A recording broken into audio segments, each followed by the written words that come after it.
Hi to YouTube. YouTube, what's good? What's going on with you?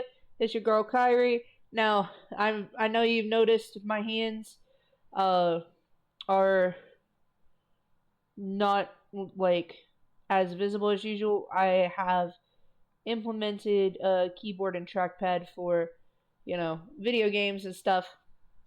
There we go. Um we have reactions today, so we're gonna get on with those. The first set is going to be the Shredder Trials. Now, this is all three Shredder Trials. So we're gonna start with Utrom, since that was the first uploaded. Then we're gonna do Tengu, and then the 2012 Shredder. Let me grab my food right quick, and we'll get started with that.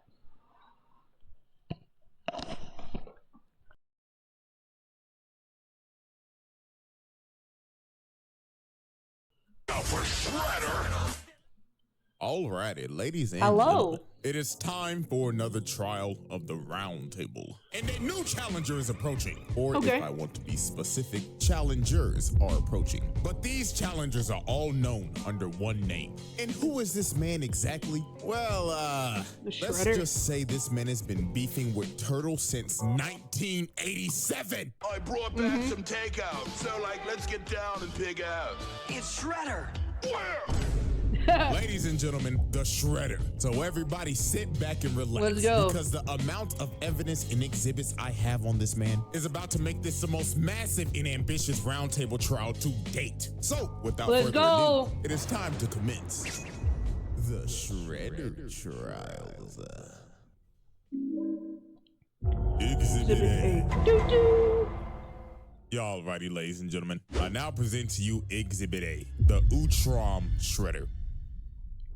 New York City. A Let's city go. where you can find damn near everything. From your bacon, egg, and cheeses, a random nigga getting sturdy on every single block, fat ass mutated rats, and of He's not wrong though.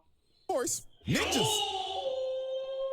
I beg your pardon? Ladies and gentlemen, welcome to the TMNT version of NYC, where the streets are ran by ninjas. And to be specific, the Foot Clan, ran by It's still so weird that they called themselves the Foot Clan.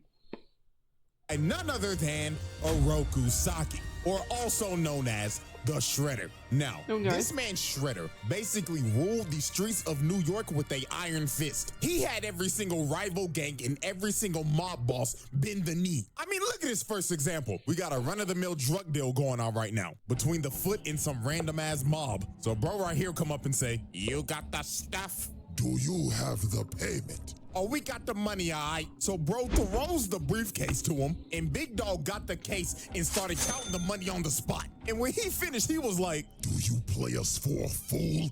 This is only half of what we Ooh. agreed upon. "Yeah, because you're going to get the other half after we take it off your dead corpse, bud." You have signed your death warrant. No. And look at the mob. These boys are terrified. So they start shooting, and they just start beating the shit out of them. They stood Damn. absolutely no chance. And these were level 1 foot grunts, by the way. The foot grunts that Shredder treats like absolute garbage. I mean, look at these workplace conditions, my nigga. This man treats these foot grunts as his personal punching bags. First off, before Like, compared to your average human being, the Foot Grunts are like the cream of the crop. But then, in Shredder's hierarchy, they are less than the shit that he cleans off his shoes.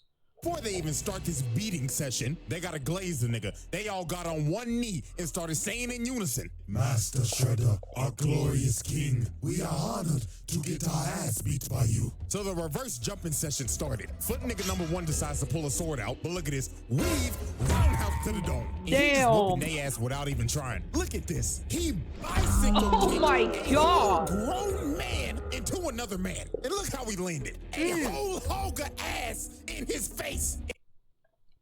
Straight up fucking booty cheeks in the face. Hell no. And they just got absolutely bodied. And I honestly God feel bad for these. I don't know how this man is kicking the way he's kicking and coming back so unnaturally. It is so wild. these level 1 foot ninjas because they probably go through this every day. He probably just beat their ass for entertainment. This is just straight torture, bro. And my God, if you ever failed this man. Well, let's ask this guy right here. So this random guy right here failed to steal this armored truck for Shredder because the turtle stopped him. So bro is pleading for his life right now. He is saying, please, Mr. Saki, you must understand. I was attacked by some buff-ass turtles. But Shredder looked at bro and said, shut your trap. You are fucking failure.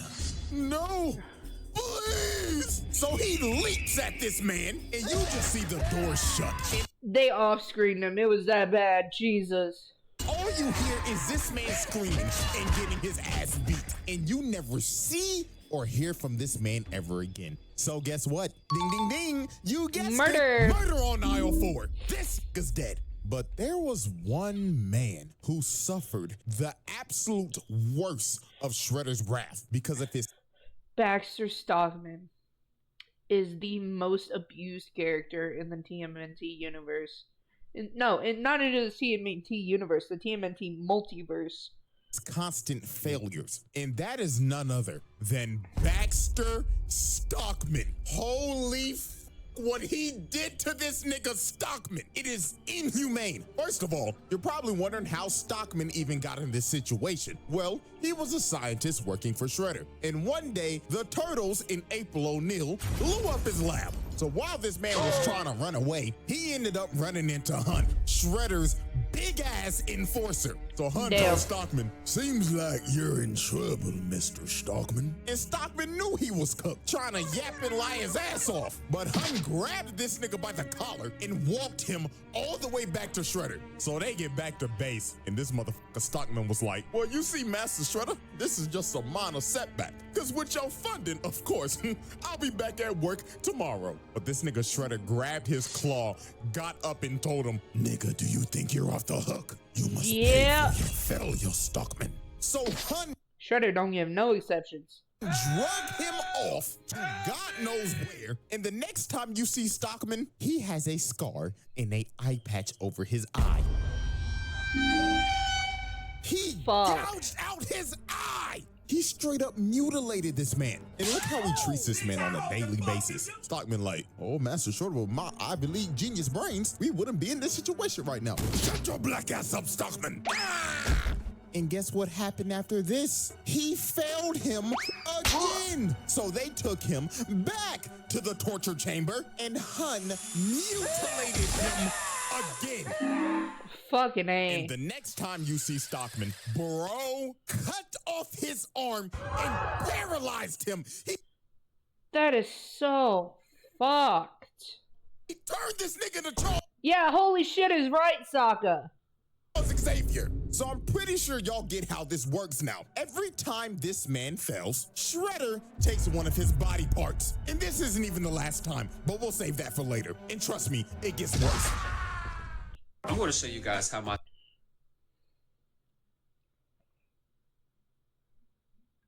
So, his first confrontation with the turtles was a absolute beatdown. And before this even happened, Shredder tried to sweet talk this nigga Leonardo. He went up and told bro, hello, nigga turtle son. We don't have to be enemies, my boy. So take this sword as my gift. So this man Leo went back to Master Splinter. And when he told him this, Master Splinter was like, oh, hell no, my son. Don't you dare trust that motherfucker. And this man's... Yeah, never trust the fucking Shredder. You can't.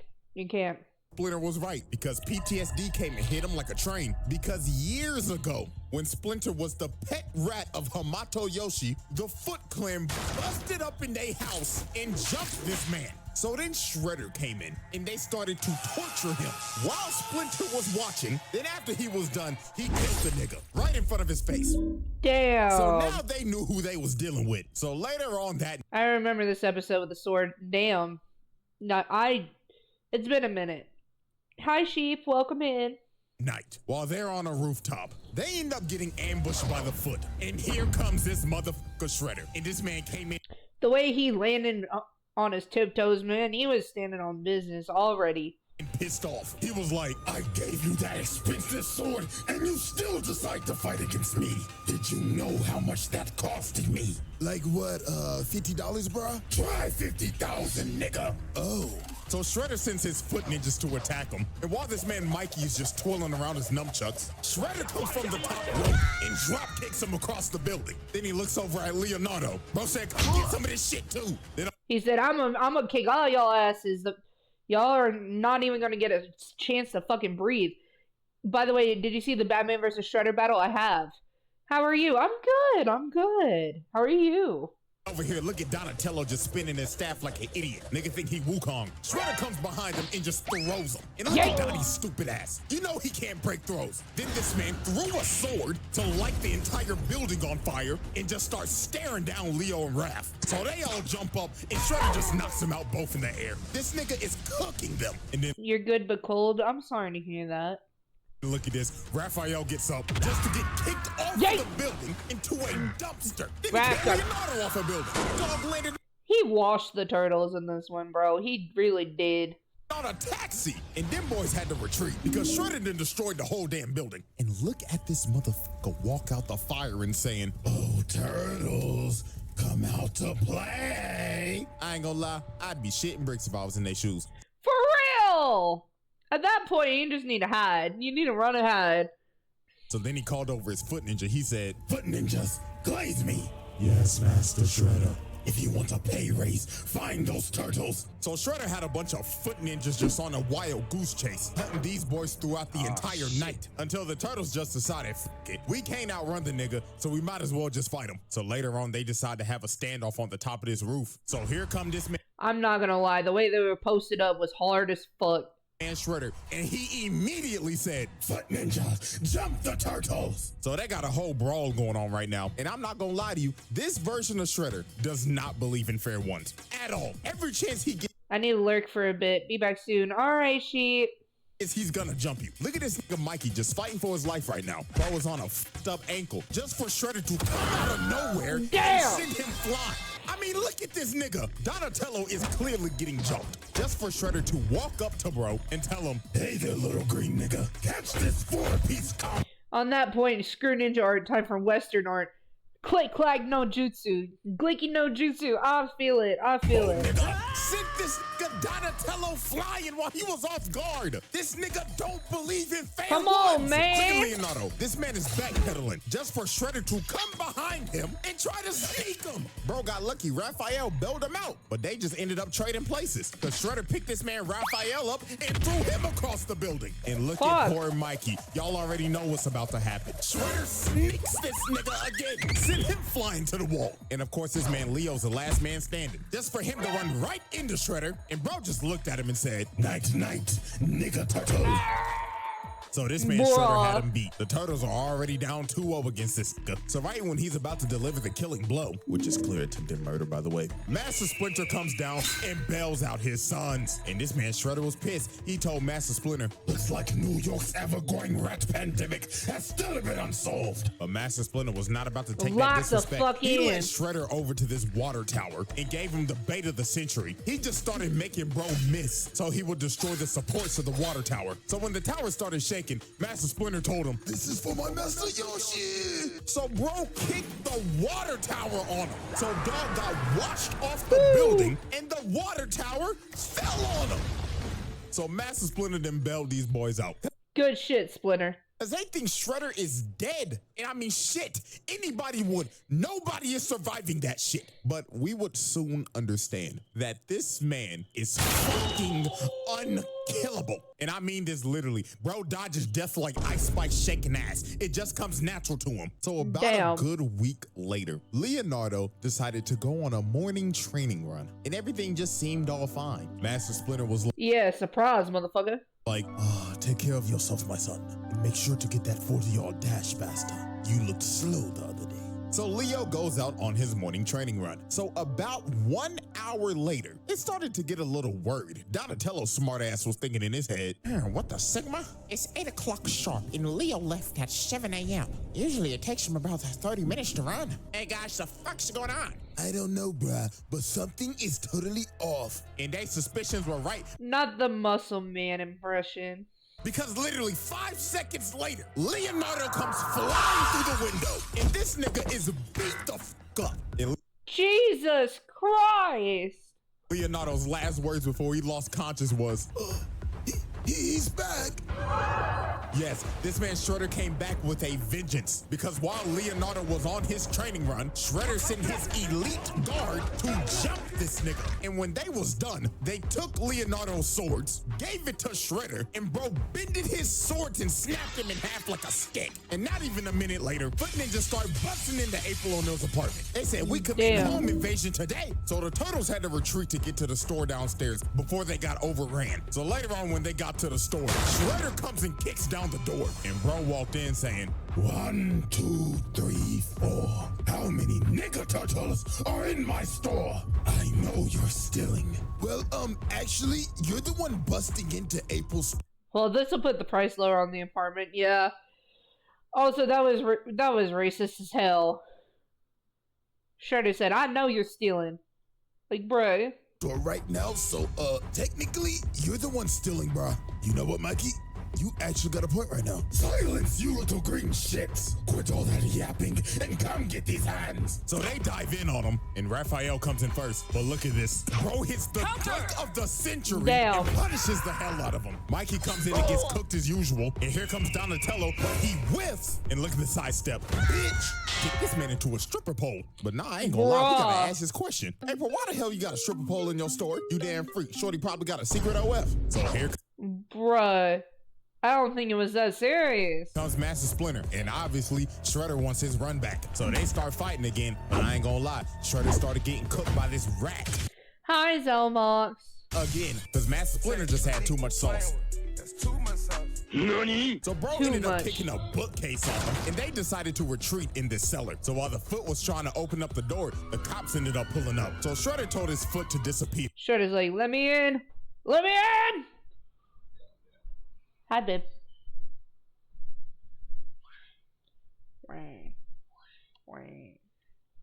But before he left, he decided to do some crazy shit. Bro walked up to the cooler and locked. I don't know. Who is that? I don't know. Hey Kyrie, when last did you look at my Twitter? I haven't checked Twitter in like 3 or 4 days. I haven't been on Blue Sky. That's because it's X. Shut up! No, don't actually shut up. I'm sorry. That was rude. Babe, I'm sorry. I didn't mean to say it like that. Okay. Them in. Then he pulled out a grenade Molotov, set the place on fire, and started leaking gas. And bro started Bro said, I'm taking y'all down with the ship. to walk away and said, This is what y'all get for camping like some pussies. Say your prayers, nigga turtles. so the gas started to leak. And Bruh, they're literally gonna turn into roast turtle kebabs. bro blew up the whole block. Damn. This is just ridiculous, bro. And I'm not gonna lie, this man had to have caught some bodies here. I mean, you literally see these policemen get blown away. 99.9% of the time, a regular nigga is not surviving that. So let's be real, Right? they're dead. Now, the Turtles did get out of there because of a vent, but look at April. She is devastated. She done lost her whole business and her whole apartment, and the whole crew Damn.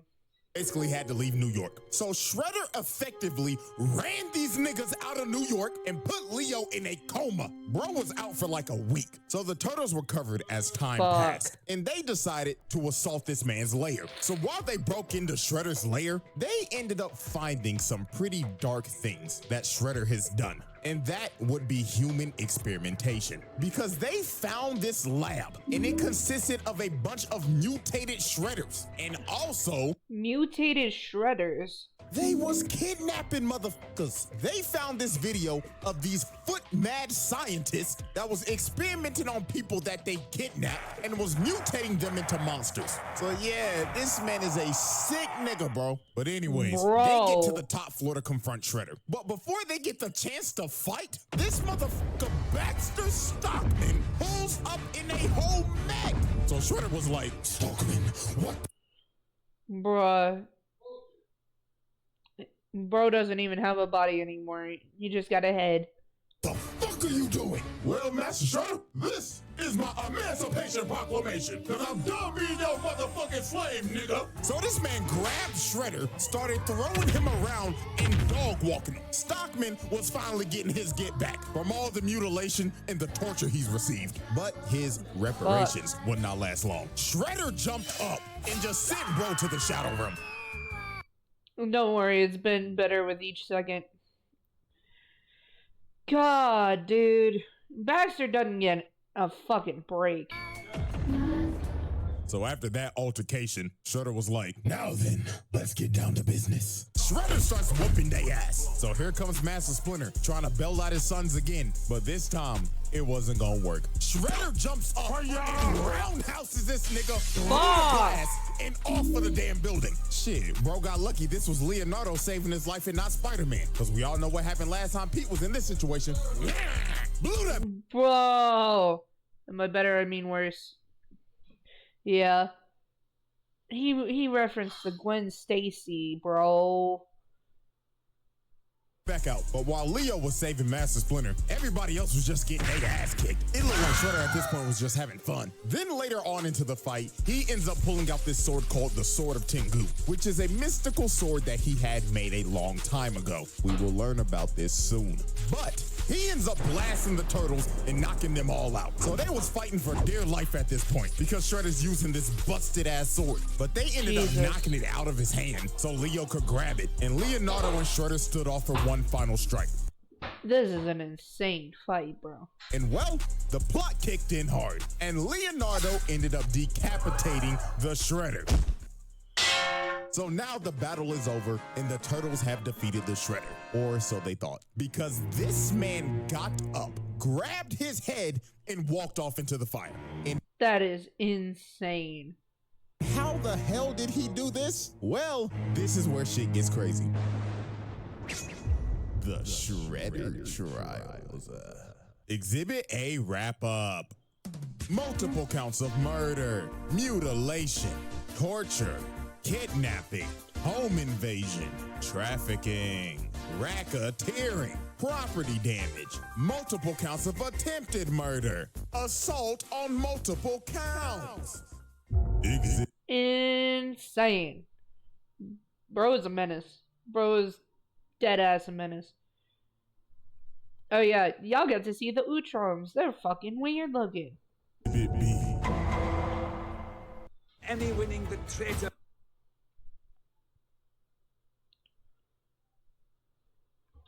Alrighty, ladies and gentlemen, I now present to you Exhibit B, Sherelle. Now, let's get the elephant out the room. This nigga is not a Rokusaki. This motherfucker is an alien. Oh no! Yes. Ladies and gentlemen, meet Sherelle, the universal genocidal maniac. This is the worst criminal in the universe. And Bro looks like a Ben 10 character. he is also the Utrom Shredder.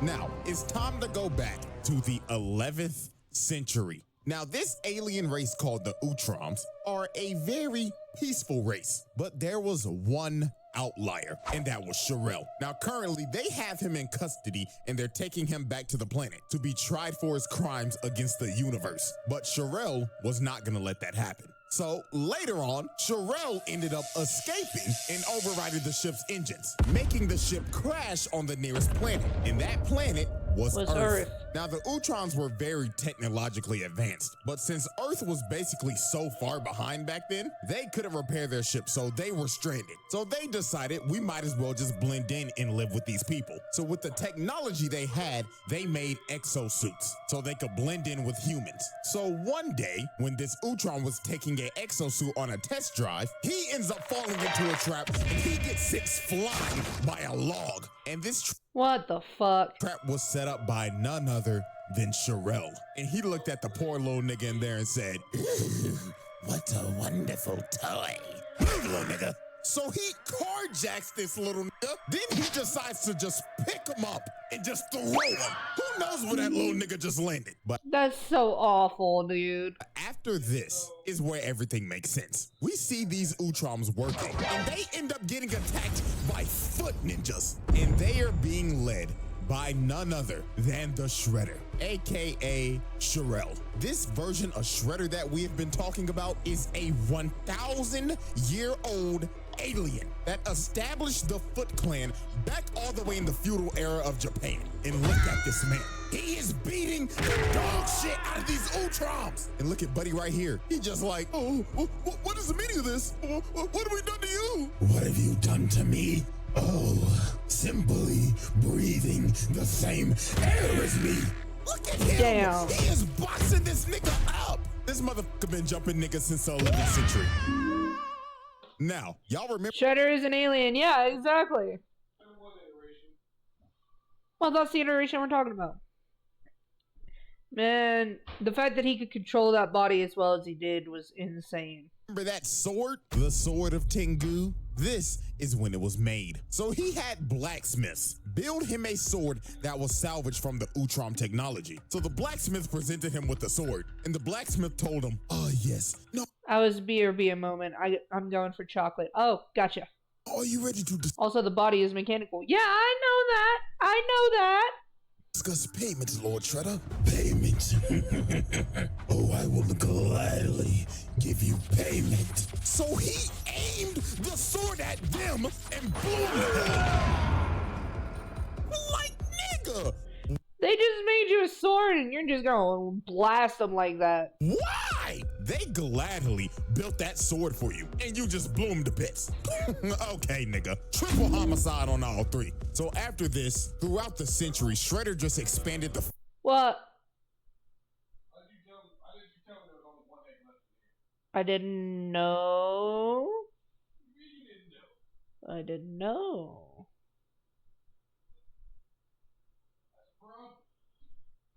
I didn't know. Thought there was more than that, and we just needed to get eggs, which is what I asked you when we went.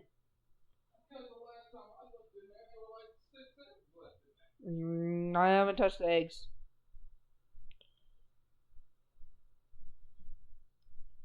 foot to what we know it is as today, and has been beefing and has been trying to kill all the Utroms ever since, and anybody allied with them. Because y'all remember Master Yoshi, Splinter's master? Yeah, he has been allied with the Utroms and has been beefing with Shredder for years. He even Fucking A. corrupted his best friend to defect and fight to the death while he watched. Like, this man is 100% pure evil. He just be hating existence, bro. Not a single redeeming quality. So now let's go back to the present. Now, after this man dodged death again, I mean, this man had a fight with the Utroms and the Turtles and survived a building that imploded on him. Still to this day, I don't know how bro survived this. He decided to take out his anger on none other than Baxter Stockman. Now, as we saw earlier, Stockman tried to kill Shredder, but failed miserably. So Shredder decided it was time for some more punishment. And I mean severe punishment. Because the next time you see Baxter Stockman, this man has been reduced to a brain and an eyeball And a spinal cord. in a tube.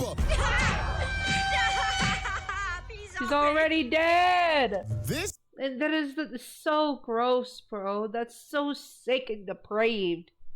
in honest to God is a fate worse than death. This man has lost his body, and the only thing he has left is his nervous system in a jar. And what was the most fucked up thing, Shredder looked at him and told him, Baxter Stockman, it seems that you have overdosed on Ozempic. and then look at this, they start shocking this man in the tube. This is That's so awful, dude.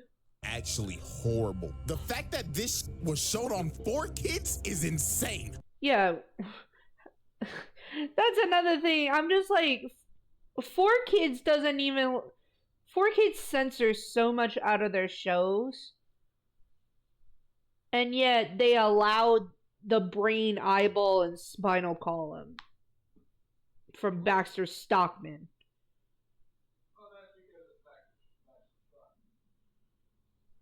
Still, it's 4Kids.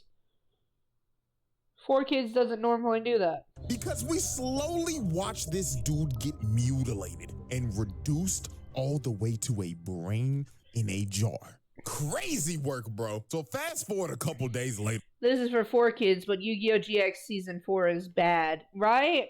And the turtles confront Shredder on this ship. So obviously Shredder starts talking shit immediately. Nigga turtles, fancy that you are here because now you can be test subjects to my new footbox. So this robot walks up and blows this Raphael up.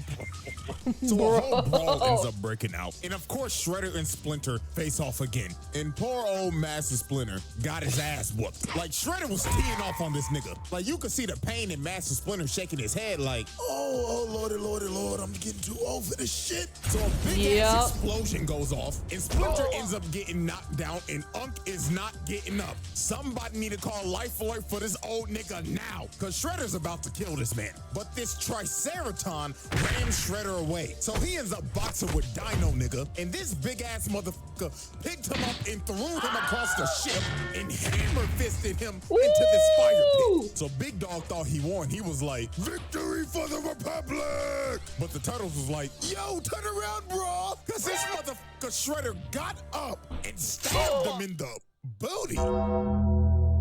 I mean, Just shish kebab the cheeks, bro. it looks like he stabbed him in the ass. So while Shredder's walking over to kill the Turtles, Dino nigga gets up, bear hugs Shredder, takes him over to the fire pit, and falls in it with him. So you gotta think, no way Shredder survives this. He the does. ship literally blows up, and bro got dragged down to the bottom of the ocean by Dino nigga. Well, What is with the Triceratops Mario, bro? he lives to see another day. I will say this once and I will say it again. This man is unkillable. Oh, and by the way, Dino nigga's dead. That man did not come out that water, so his sacrifice is in vain. So we got another murder. And that is absolutely diabolical, bro. Somehow Shredder survives, right? On aisle one. So after this, Shredder decided to do another nefarious Bro is a hologram. act. So the city of Beijing became a floating city after the Triceratons tried to invade Earth. So Shredder wanted the thing that was making the city float. So you know what bro decided to do? Steal the thing and try to drop the city on the Earth. Like, dog, this nigga is an actual maniac. And guess what? When Hun and Baxter Stockman failed to get the job done, he made these boys slaves. Oh my god. I'm not kidding. He got these niggas working in a steel mill in chains. That is a black man! How the fuck you do this? It's already bad enough that, you know, you've got him in slave conditions, but that is a black man! What is wrong with you? Bro! Oh, Lord, have mercy. This nigga Baxter Stockman needs reparations immediately. Cause his brother done lost his body and now he a damn slave. And look at Shredder come in. Stockman was like, oh Lord, Master Shredder, I'm working diligently. Nigga, did I say that you could speak?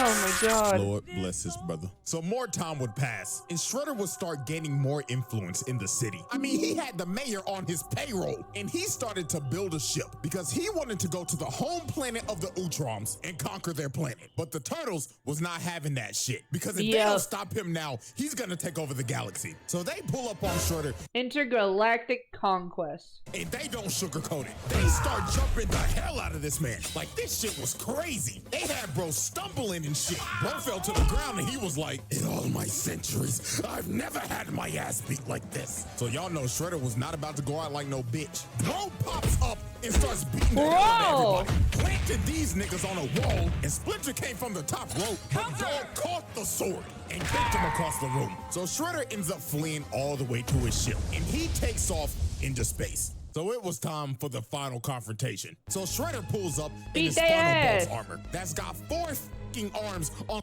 Beat his motherfucking ass. Some General Grievous shit. So Shredder, with the help of his delusional daughter, Karai, start whipping their ass. Like, he's just throwing these niggas. And then look at this. They tried to run up and electrocute bro, but bro grabbed the wires from him and he electrocutes Master Splinter. Unc was done for. Then bro stepped behind Leonardo, booted him all the way to Karai, and she stabs him. Leonardo was cooked. Then it was Raphael's turn. Bro grabs him and hits him with the GPS. This nigga think he's CM Punk. And here comes Mikey getting his legs taken out and stomped on. And of course, here comes Donatello coming to get washed like usual. This brother smart as hell, but goddamn, he the one that no one aims on the stomach. They don't have time to react, but yeah, you're right. Get his ass beat the most. And Shredder has defeated the Teenage Mutant Ninja Turtles. He won the final battle. So while he was about to kill Leonardo, Karai comes in and stops him. And this man was pissed. He was like, daughter, what the fuck are you doing? Father, this is dishonorable. Have you no honor, my nigga? Honor. Bitch, fuck all that shit. Bro just a bitch slapped his own daughter and is about to kill her. Oh, Lord have mercy. This nigga's terrible. But right before this was about to happen, the Utroms pulled up, stopped time, and warped everybody off the ship because they was coming back to Earth to arrest this nigga. So we end up going to the Utrom homeworld, and they are about to put this man on trial for all the atrocities he has committed. And my God, when you hear some of this shit, it is absurd. So the first thing that they bring up, that on this one planet, their ruler Dolph Ed testified that he willingly launched an attack on this planet called Inifgold, and over 1 million innocent people were killed. Jesus! Oh, but we're not done. Next up, this alien Juan Ron Otho proved that he incited a civil war on this planet called Eno 2 in an effort to mine their raw minerals without restriction. Now guess how many people died during this? A whopping 3.2 million. Jesus Christ! This body count is in the millions. And I saw one comment before I made this video. Some nigga said, he's making a video on Shredder? What does bro do? Doesn't he just fight turtles? Get the fuck out of here, bro. And then they got him on conspiracy to overthrow the government. So all the Utroms in the Galactic Council came together and said, Sherelle, we the Galactic Council find you guilty, and you will be banished to eternal exile. Nani? So they exiled this man to a freezing planet, and that was the end of the Utrom Shredder. Or so we thought. He decided to try to destroy the multiverse, of course. The Shredder Trials. Exhibit B wrap up. Multiple assaults, bribery, conspiracy, mutilation, attempted mass murder, multiple counts of murder, slavery, multiple counts of genocide. Exhibit and C. filicide. It's 9:50.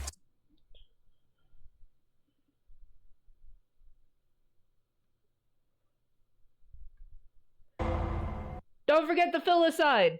Y'all righty, ladies and gentlemen. It is now time for our final exhibit. And that, of course, is multiversal destruction. So after Shredder got exiled on the frozen planet, he ended up getting saved by none other than the 1987 Shredder. Which is insane to think about. Now, the reason why he did this is because, well, the 87 Shredder is kind of a goofball. Is this nigga serious? And he was tired of getting his ass beat every episode. So he wanted to see what he could learn from his other counterparts. So of course, he chose the evilest one out of all of them, the Utrom Shredder. Now, Utrom Shredder obviously betrayed 87 Shredder because this nigga's an idiot. And he decided, I'm gonna destroy every single Ninja Turtle that ever existed. So he Damn. took over 87 Shredder's Technodrome and started to wreak havoc across the city. Shit, the whole military pulled up. They called the Army, Air Force, Marines, and they couldn't do nothing. They Damn. ended up becoming cannon fodder. This nigga was killing multiple people, and this maniac is just laughing while he's committing mass murder and destroying the city. That's a different Karai. Is that the 87 Karai? This motherfucker is crazy. It got to the point 87 Shredder and Krang started to question this. They walked up to him and said, what the devil are you doing? Let's just destroy the turtles and be done with it. Yeah, destroy them already, man. Fools, you bum-ass niggas dare question me? Shut the fuck up! Ooh. Dog, he's gotten to the point where he's abusing his own counterpart. Nasty work. So later on, this Absolutely. man ended up capturing Fucking devious work. the 2003 Turtles and the 1987 ones so he could use their DNA to find the original Teenage Mutant Ninja Turtles. So he found Hello. Welcome back. Turtle Prime, which was the world of the first issue of Teenage Mutant Ninja Turtles in 1984. And he fuck. starts to destroy their world. This nigga's destroying the first comic. He's a fucking maniac. So He found Prime Earth. Yeah, he did. Turtle Prime, man.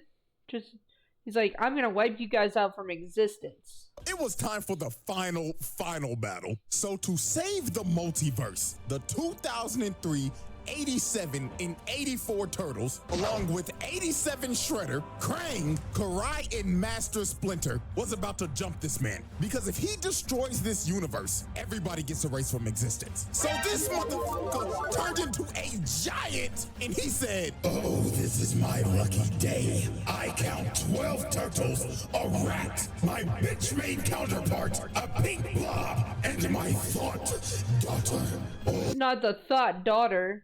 You can suck my giant chode. so this man just starts to destroy everything. This Huh? Okay. stupid ass nigga Krang turned giant just to get his ass whooped. Good And this man job. turned his hand into a Gatling gun and started spraying and praying. And this just ended up becoming a whole episode of AOT. Cause this man done became a damn titan and he tried Bro got large for no reason when he could clearly reverse jump all of these motherfuckers. to stomp on niggas now. So then he snatched the 84 turtles and started squeezing them to death. And this took everybody out. Because since they're dying, everybody's dying. Even Shredder himself. So Karai pled to him. She tried to talk no jutsu to him. She said, Father, please, are you willing to destroy yourself for some damn turtles? And he stopped for a second, but then he thought to himself and decided, You little green shits are the bane of my existence. So if I die too, so be it. so this man is about to destroy Damn. everything, even himself. This nigga is crazy. Bro is willing to destroy himself just so they don't exist. This might be the craziest hate boner of all time. Dio, That's what I'm saying. you got competition, buddy. So right before the multiverse is about to be erased, this man ends up getting hit by ninja stars. In 87, Donatello actually came in clutch. It's a miracle. And Shredder ended up getting hit by his own Technodrome laser, evaporating him and finally putting an end to the Utrom Shredder. Fucking finally. And with that, ladies and gentlemen, with all of these charges, there should be no debate he passed. Okay. Just like attempted. It just like attempted multiversal destruction, bribery, conspiracy, kidnapping, genocide, homicide. Like everything under this is all attempted. This trial. We are roundtabling this nigga now. This little bastard is the definition of a menace to society. And with that, ladies and gentlemen, one trial down. And nobody thinks the TMNT is like that insane until they actually get down to business and like dig into it. And two more to go. So now I know the question's coming. CJ, when's the second trial dropping? Well, I got good news for you. I'm already damn near done with it. So, until we return, the jury is adjourned, and the trial of the Utrom Shredder comes to a close. Alright, CJ, I see you, I see you. Alright, now we're going to the Tengu Shredder.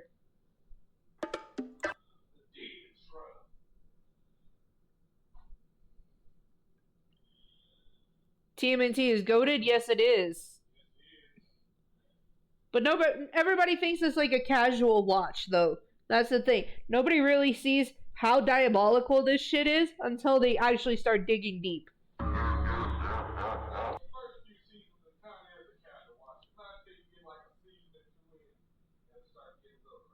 Yeah. Alrighty, ladies. The multiverse is crazy. Yeah. Quote unquote casual. Look. I've seen enough crazy stuff as a kid. I know, Saga. I'm not knocking that. I'm just saying. Ladies and gentlemen, it is time for another installment of the Shredder Trials. And our next challenger has approached to be judged for the prestigious honor of having a seat at the round table. And that next challenger is none other than the demonic Avengers level threat, the Tengu Shredder. So we ain't gonna waste no time. Without further ado, it is time to continue the Shredder Trial. Oh my God. Y'all ready, ladies and gentlemen? I now present to you Exhibit A, the Shredder from Hell. Now, the Tengu Shredder is from the depths of hell. Yeah. Now, I know some of y'all niggas gotta be shook, because first we talked about an alien, and now we're talking about a demon. I know some of y'all probably thought Shredder was just a human. Well, I mean, the next trial we will be talking about the human version, but this one, however, though, yeah, get ready to strap in. So to understand all of this, we have to go back all the way to 300 AD. Now, as we can see, this village is burning, and people are running for their lives because they are under attack by a Tengu that was called the Shredder. A Tengu that was called the Shredder. Yeah, this big ass Godzilla looking motherfucker was the original Shredder that came from the depths of hell to wreak havoc on Earth. And look at it, he is killing niggas out here frying motherfuckers extra crispy. And you don't know this one? Oh man, you're in for a treat. This demon just wreaked havoc and destroyed everything in its path. So to stop the Shredder, the Emperor of Japan gathered the 5 greatest warriors in the world. And of those warriors, one of them was none other than the original Orokusaki. Yes, Utrom Shredder. Oh, so that's why he's called, yeah. Stole this whole nigga's flow to gain respect and have a higher place in society. So these great warriors. Damn. It's so crazy that you hate humanity so much that you're going to take a whole villain's drip, flow, and identity just to be a hating ass motherfucker. Warriors were given sacred armor and they set out to defeat the Shredder. Now, before their battle even starts, we got Game recognizes game. Yeah, essentially.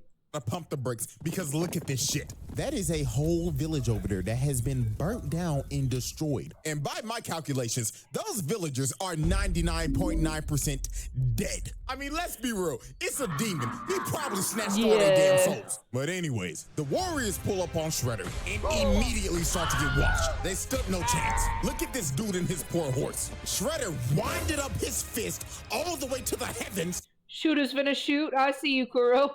What? He said game recognized game. And swept that nigga all the way to the Mississippi River. Damn! And look at bro right here. Blood tried to hit him with a mace and chain him up around this tree. But the demon said, "Come on, Bro. Bro. If that arm comes at me like that, you wouldn't understand. Okay. Okay. What are you doing in the Discord? What you messing around with? You? Being silly? Okay. Don't worry about it. Straight up squash that nigga. So the only person that was able to give this demon a fight was none other than Oroku Saki. Now Saki was actually able to damage him. He was so strong he was able to cut off the demon's arm and actually bring it to its knees. So it looked like it was all over. The world was about to be saved. Saki told him, "Go back to the hell from which you came from, demon!" But right before he was about to give the killing blow, the demon invaded his mind, and he started to seduce this man. So the Shredder made him an offer. He told him, "Great warrior, I can give you everything that you desire. Money, power, bitches." "Bitches, you say?" "Countless bitches from across the world. All you have to do is sell me your soul." So, after hearing deal or no deal, the demon's offer, Saki took the deal. He sold his soul. So this is such a fucking... I'm sorry, but that is just such a dumb move. Do you, like, your soul is supposed to be more valuable than anything material. Human greed. Yeah, exactly. Exactly. Thank you. he destroyed the body of the demon to make it look like he defeated him. But in all actuality, the demon merged with him, and Oroku Saki became the host of the Shredder. So they returned to Yamato, and they were welcomed back with a party by the Emperor and all of the people. So the Emperor is up here praising them, giving them the glory, the honor, and all the glaze. But little did he and everybody else know that the worst was yet to come. Because later on, right after the ceremony, Saki, or no, let me rephrase that, the Shredder came back to I will kill him and not let him finish talking, right? Yamato, surrounded by demons, and destroyed the whole place, massacring everybody.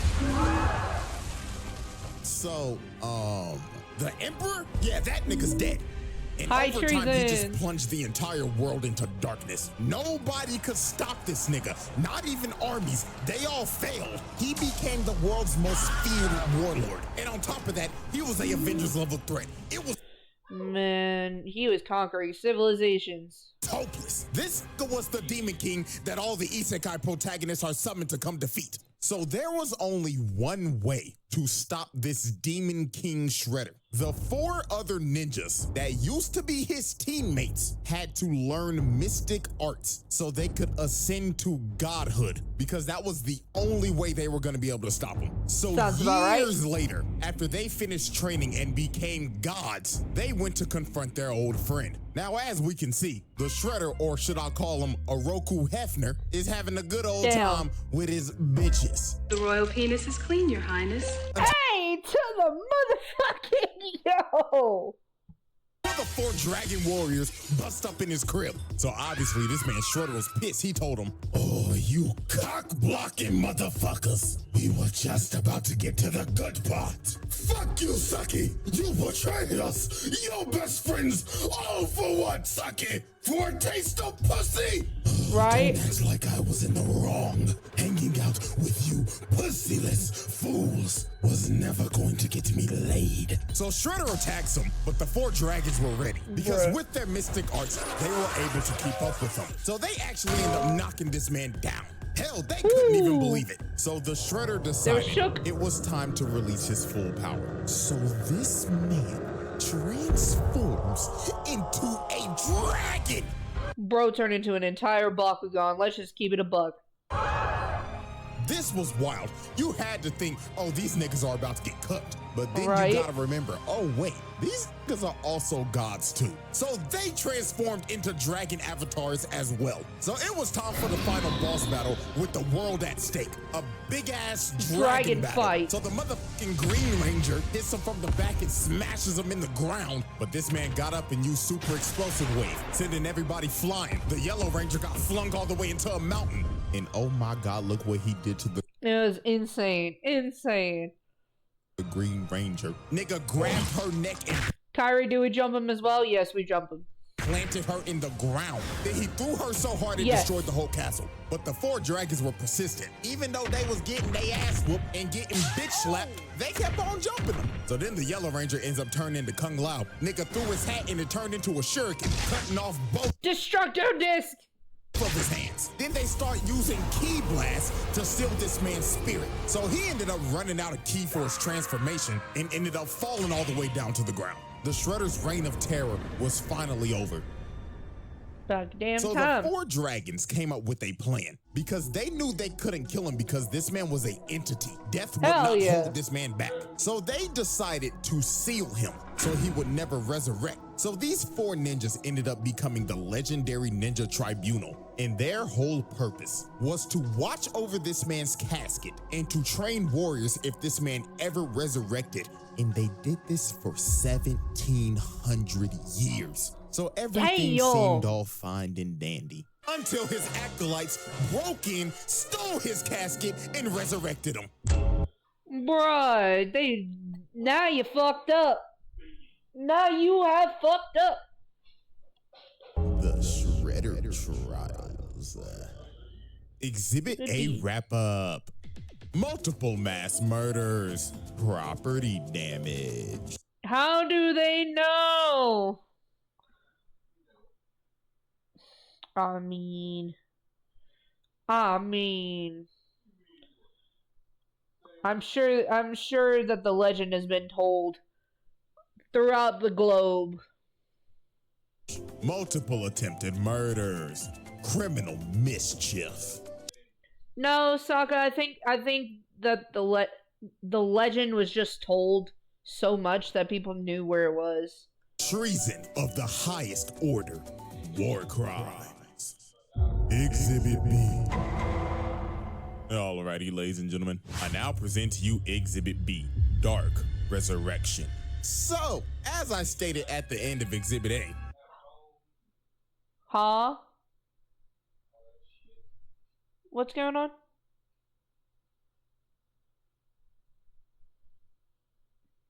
the Shredder's mystic acolytes broke into the Tribunal's temple and stole the Shredder's casket so they could Damn. resurrect him. So now we go back to present day New York, and his My thing is, like, they knew that he was going to destroy the entire world, right? Why would that exclude them?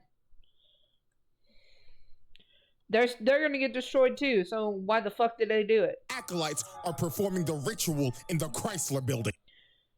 It's probably for dick riding. I mean, every villain has their glazers. Okay. I know this man Spider-Man mad doing this satanic shit on his turf. So to resurrect the Shredder, they had to recite these words and say it in unison. Nah, Miska, Muska, Mickey Mouse.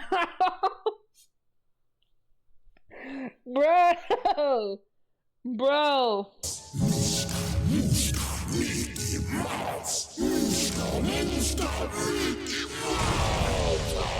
So using the ancient speech to summon the Mickey Mouse Clubhouse, the Shredder arose from the dead and his body was completely rebuilt into the form of a demon. And his aura was so strong, he blew the place up.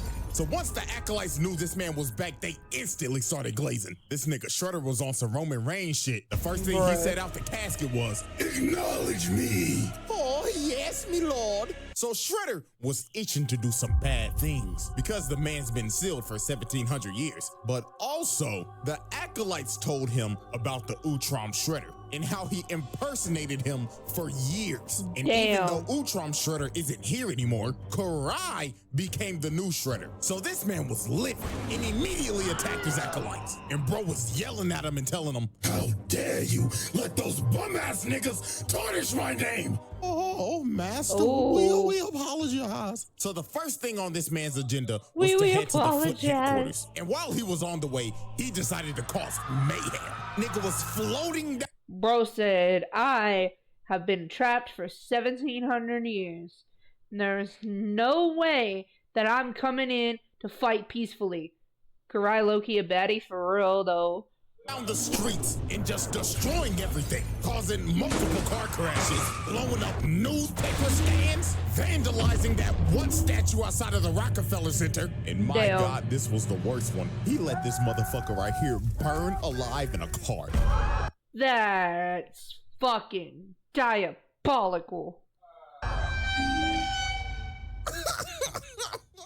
Hey, this show was shown on 4Kids, by the way. So Shredder arrives Yeah. at Foot Clan HQ and doesn't even decide to use the door that's clearly right there. Nah, he just blows a massive hole open. So a massive amount of Foot Ninjas come up and try to ambush him. But Shredder was about to catch 100 bodies in just 5 seconds because he immediately blows up the entire area, killing damn near every Foot Ninja in the blast radius. And it went so quick, he was disappointed. Shredder looked at their corpses and said, You call yourselves ninja? Pathetic. Put the fries in the bag. Hey, hell no, bro. So then the Foot Clan deploys every single mech that they have to try to stop him. But they failed miserably, getting eviscerated on the spot. And just look at this carnage, bro. They stood no chance. Nigga right here got folded like an omelet. So Shredder proceeded to get all the way to the top floor. And he is immediately met by the elite guard. The same elite guard that put Leonardo in a coma for a week. And you know what he does to these dudes? He uses the force to grab their weapons, then just flings it at them one Oh shot. my god. The Foot Clan elites got one Could someone call the Avengers? I don't think the Avengers are gonna survive this motherfucker. I really don't.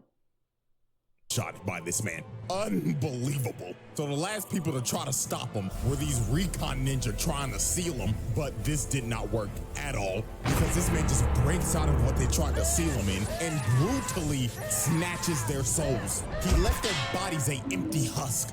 So Shredder was losing patience. He yelled, Karai! Bring your bitch ass out here! So Karai comes out in her Shredder armor and she is not having this. She told this man, Okay, first of all, boo-boo, I'm gonna need you to lower that tone.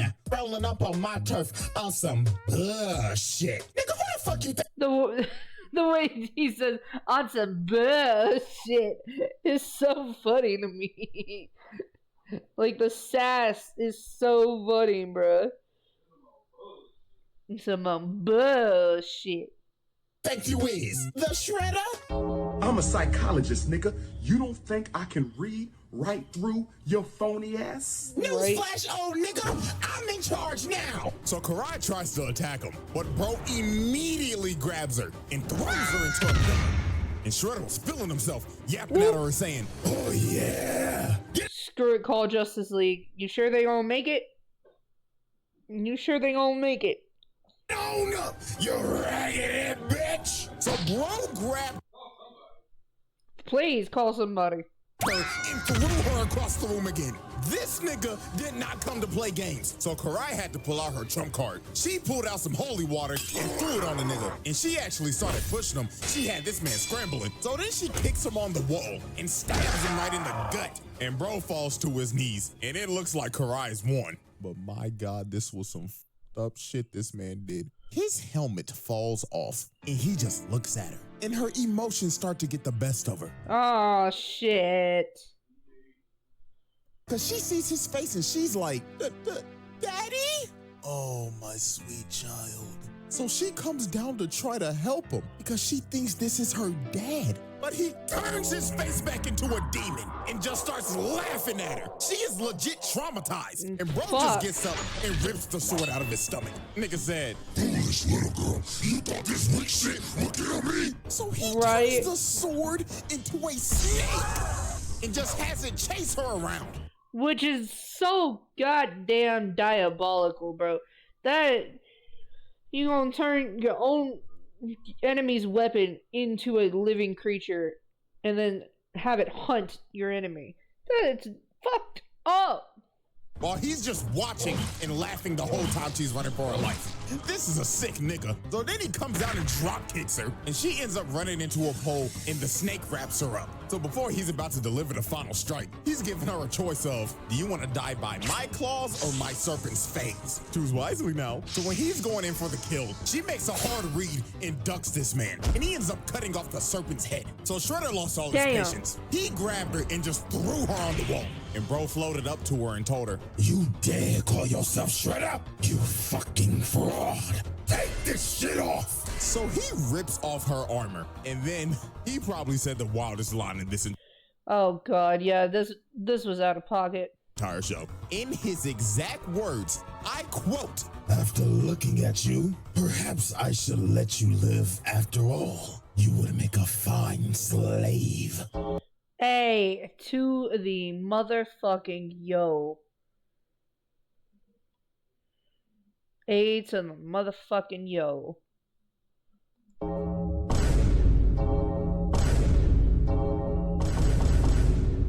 Another reminder that this was on 4Kids, by the way. So the Turtles finally pull up with some new mystical abilities that they got from training with the Tribunal. And this Shredder has never met these turtles yet. So he was confused. He was like, Talking turtles. The fuck are you supposed to be? Nigga turtles? so Get Shredder out. said to hell with it. It's time to pull out my Bruh, he's never gonna get tired of saying that. ultimate technique. So this man floats up and says, Domain expansion. yes, this Shredder has a domain expansion. And it is broken because his domain expansion allows him to raise every single enemy he's killed from the dead.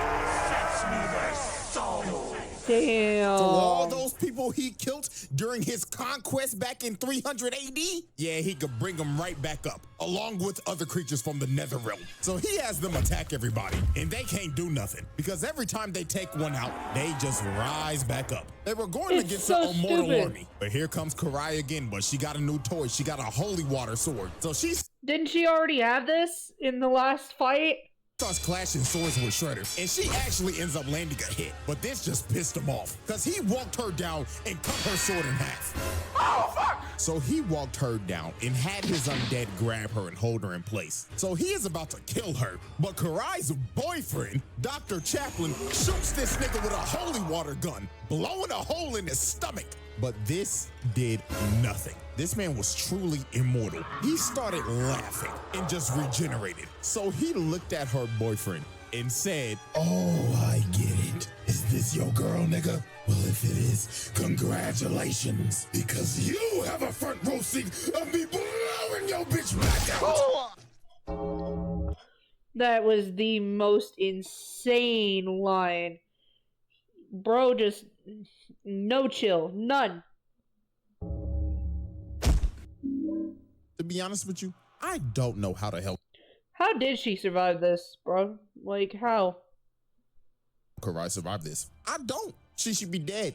Dead as hell. So Shredder blows everybody off the roof, and the turtles and everybody got to retreat. This battle was hopeless. They got their ass beat. Karai got put in a coma and lost all the drip. She has no sauce. But you know where she can get that drip back at? She can get that sauce back on Cjdachamp. Aye, CJ. W merch plug. W merch plug. Attempted murder, arson, criminal mischief, mass murder, Fact. assault, vehicular manslaughter, Exhibit C. Yeah, alrighty, ladies and gents, it is now time for 4 kids, by the way. Exactly. our final exhibit, Exhibit C, Hell on Earth. So, after Shredder brutalized and destroyed the Foot Clan in a night, he decided it's time to take over New York. So he makes his way over to the mayor's house. And instead of walking through the door like a civilized citizen, this man decides to break through the roof so he could fly in and assert his dominance. So the mayor was terrified while Shredder was up here floating and saying, This is what you deserve for those foolish tax cuts, you fat fool. So he picks this man up and throws him to the side of the wall. CTE, and he bounced, so he probably has got his back broke. That man's back has got to be broken. He threw him so hard, he made a dent in the wall. And that man is knocked the fuck out. So you just assaulted a government official, broke his back, and the way his head landed, he probably just gave him Antonio Brown levels of CTE. So it was time insane for Shredder to enact this plan. He started using his domain expansion to transform the entire city into hell on earth. It was complete chaos. Looked like a scene out of Tokyo Gore Police, bro. Some people even got hit and got their soul snatched and turned into an undead monster. And to make sure it covered everything, this man transformed back into his demonic dragon form and spreaded out his domain all the way throughout the entire city. And when he was done, he turned the entire city into hell. There is a No, it's not just the entire city. There, like, are other sections of the state in the background that have also been turned into hell. Not just the city, it was a portion of the entire state. Fucking volcano in Times Square. Look at the Statue of Liberty. What the hell is that? And right? Shredder wasn't even gonna stop here. He was going to spread his domain across the entire planet, but he needed time to rest before he could do it. So the Ninja Turtles and everybody had to come up with a plan, and that was they had to before something stopped them. You know what I mean? Because if it wasn't Shredder that was gonna stop him, it was gonna be somebody else in the way. They needed to fucking be on that double time. To form the Avengers, they had to get other acolytes from the Tribunal, Agent Bishop and Dr. Stockman from their shadow organization, every superhero in the city, and Karai with whatever was left with the foot. So they all go to Shredder's stronghold and start to assault the base. So after they had to fight through floors of monsters and kill the Shredder's mystic acolytes, they finally reached his throne room and he welcomed them in because he wanted to kill them personally because all of them were trained by the Tribunal, the people that sealed him to begin with. But before he was about to attack, Karai pulled out some mystic ninjutsu to start draining this man's power. So this actually ends up knocking him down because they finally found a weakness against this man. So this big bastard Hun walks up to bro's body and kicks him and he's like, nigga, you ain't shit. Compared to Master Sherelle, nigga, you trash. But Hun celebrated too soon. Shredder grabbed this man, floated up and told him, how dare you put your lonely... Karai can drain you any day. Oh my god, Zelmox. Yo. Monkey feet on my drip, nigga. You should focus on fixing that bagged up ass hairline of yours. So the final battle finally started. Bootleg Superman Silver Century tried to punch him, but got blocked immediately, and bro started breaking his arm and telling him, my god, your hairline's even worse. When did the Vegeta start coming in fashion? Damn. Where's Kuro to dap me up? Kuro's watching TV. Throws him to God knows where. Nigga hit him with the Team Rocket special. So this man charges up a massive key blast and blasts everybody outside of the stronghold and starts coming at them at full speed on a demon horse with a trident. So this man tries to impale Raphael, but he ended up dodging it and he ends up getting surrounded by all 8 of the acolytes trained by the Tribunal. But he didn't get their ass. I mean Shredder and the horse, by the way. Didn't care that he was about to get jumped. Matter of fact, he was filled with joy. He wanted this shit. So Raphael is the first one to attack, along with the bride from Kill Bill. But he throws Raphael in the shorty. Then here comes Hanzo. He gets washed and thrown to the side, just like Overwatch. So here comes Mikey from the other side. But he gets first choked, slammed on the ground. Then he got drugged, hit Donatello, and they both got slammed on a tree with thorns. I have a feeling they got impaled off screen with that tree. Man just hit a collateral. So then Leonardo and the last two dudes try to attack him. But they get hit by that Wukong immobilized, and you just see him get blown up in the distance. So That this man just immobilized caught is like bullshit. 8 assault charges. And you know what? I saw this comment on my last video. You forgot to mention that these are teenage Mutant Ninja Turtles. And you know what? You're damn right. So guess what? We hitting that nigga with child abuse. And animal abuse. So Master Splinter runs over here and he's grieving over his sons getting their ass beat. And while the Ancient One is behind him trying to comfort him, his fat ass gets hit with back shots. So the Shredder is looking at Master Splinter, and all hope seems lost. But the Turtles' amulets end up using the power of ass pull, because the spirit of Hamato Yoshi comes out of the amulets, and he ends up wounding this man's soul. All of his evil energy is leaking out of him. So Wounding the soul is absolutely insane. But he does have a point. It was kind of ass pulled. But, I mean, that's how they wrote the story. Prepare himself, he had to take down his domain expansion and absorb all of that energy and turn back into his dragon form. So Master Splinter had to give these boys a pep talk. He told them, Oh, my sons, reach deep into yourself on some Bruce Lee shit and enter the dragon. So these boys ended up manifesting dragon avatars. When CJ should have played the Rock the Dragon theme from Dragon Ball. That would have been perfect for this. Just like the Tribunal did in 300 AD. So the fate of the world all comes down to another Dance of the Dragons. So they start pushing them, but they getting bitch slapped. But Leonardo lands a Kamehameha and puts his ass in the... Let me just say, Mikey's dragon design is probably the dumbest one. Wounding Soul is something I would see in World of Warcraft. Exactly. Mikey's dragon design is probably the dumbest out of the four. Like, what the hell was that? Dirt. But this was not gonna stop him. Raphael came in to get a bite just to get bitch slapped across New York and landed on a yacht. Oh, thank God people weren't on there. Then Donatello and Michelangelo take a double facial. Pause. But here comes Leonardo hitting him with a kamikaze. I hope to God nobody is in these buildings right now, because if they are dead. So Leonardo ended up taking himself out on that shoulder bash, and Shredder got up and made his way to Karai because she was trying to use that dark magic shit on him again. So he flies down, and the first person he goes for is none other than Baxter Stockman. Again! Catch a break. Hey, whatever Shredder it is, it doesn't matter. At the end of the day, they always got two things in common: hating turtles and abusing Baxter Stockman. So he ends up eating this nigga, then cooking Dr. Chaplin again.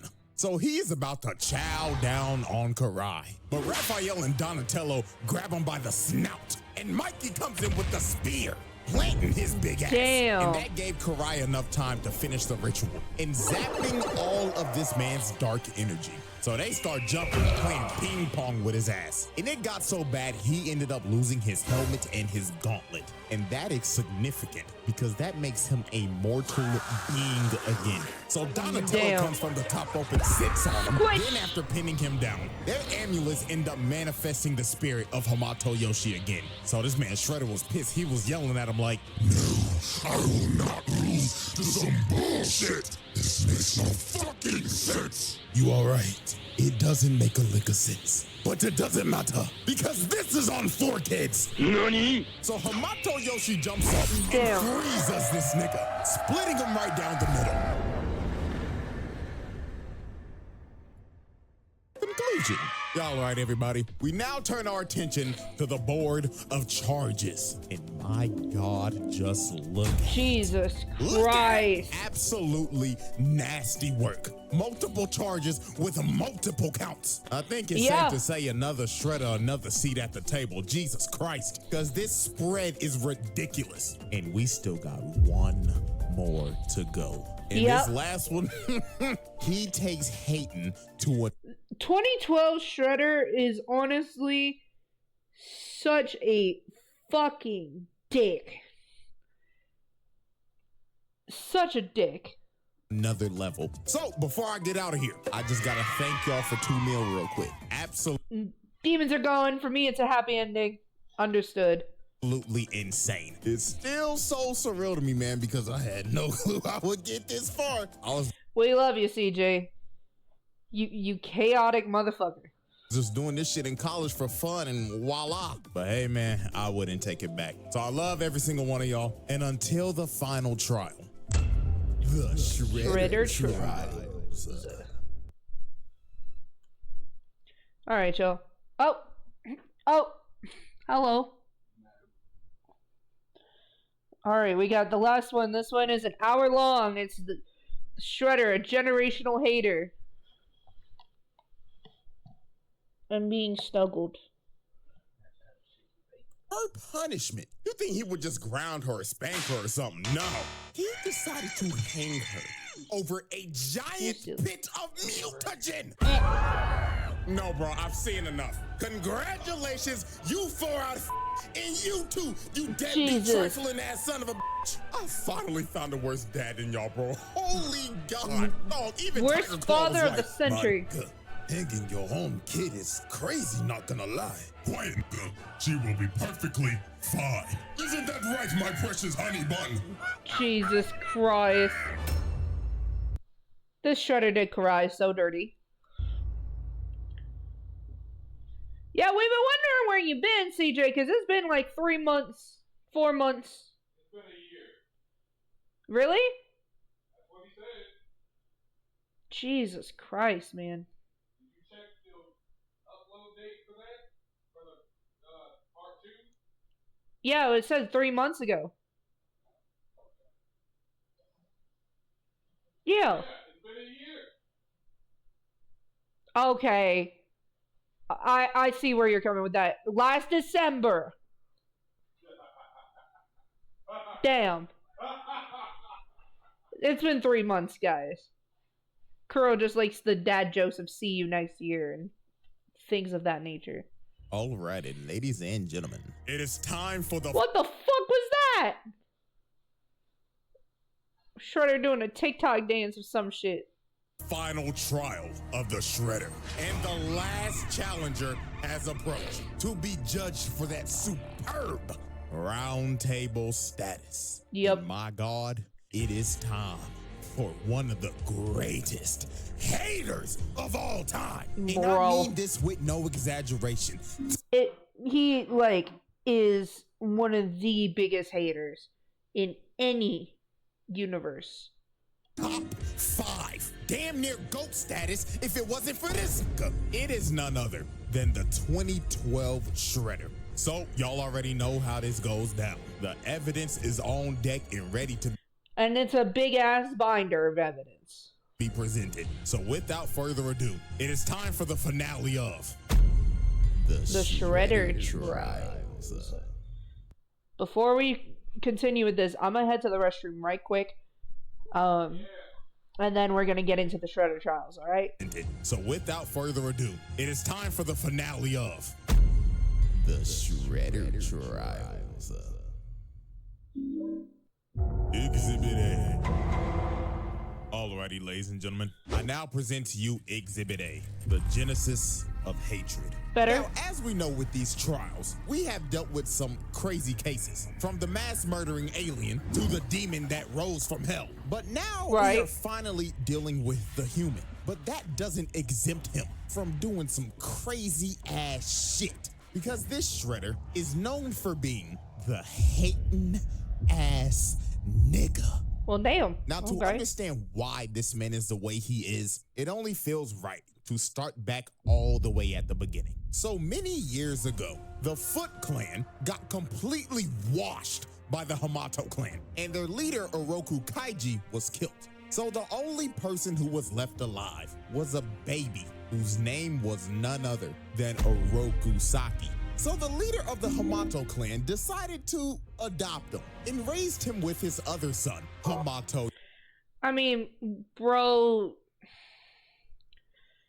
I mean, unless you're into killing babies, you know, during a war, which not a lot of fictional armies are, then this was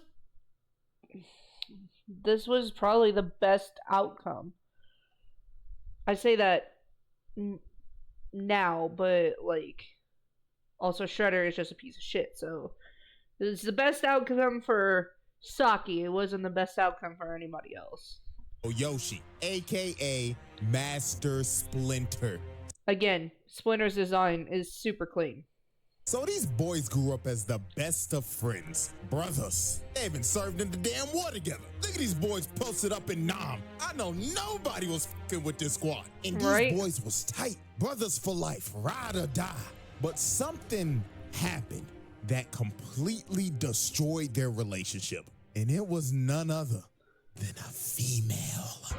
It was some coochie. These boys did not follow bro code. This is a bad shorty named Tang Shin came in their life. And these niggas was horny. They was fighting and competing for her ass every day. Shredder stayed talking shit saying, "You think Tang Shin want your sorry ass? Nah, she need a real nigga like me." He is so pale, bro. All that shit you be talking and you won't even lay the pipe on the bitch. And over time, their relationship just got worse. So at first, Tang Shin dated Saki, but she broke up with that nigga and left him for Yoshi. So Yoshi got up in them cheeks and they ended up having a baby and got married. So Saki let jealousy get the best of him. He could not take this L. He hated this nigga Yoshi. Couldn't even stand being in the same room with the nigga. Every single chance just lost his damn mind. They started fighting each other. Sparring sessions turned into full-blown scrap fest. Even their dad was fed up. He was like, "The hell is wrong with you niggas? All of this fighting over what? Coochie?" But yep, coochie. Guess what? Their dad's lecture didn't even work. Cause later that night, Shredder started dirty macking. He went up to Tang Shin and told her, "Tang Shin, you looking beautiful as hell today. I know you with that bum ass nigga Yoshi, but hear me out, baby. I want you back. And I don't wanna be no side nigga. I wanna be your main nigga." And Tang Shin is not innocent in this situation. Oh no, she wasn't. She was entertaining the thought. She was entertaining this nigga over here smiling and shit. Like, bitch, you're married. You have another man's kid in your hands right now. What is trifling you doing? And guess what?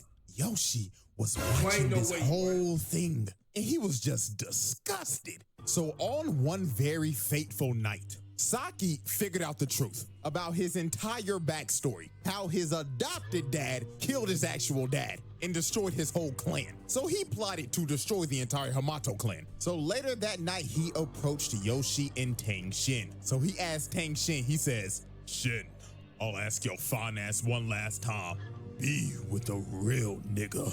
But Tang Shin told him, no, side nigga applications are closed. So these boys were about to fight to the death over some coochie. Absolutely ridiculous.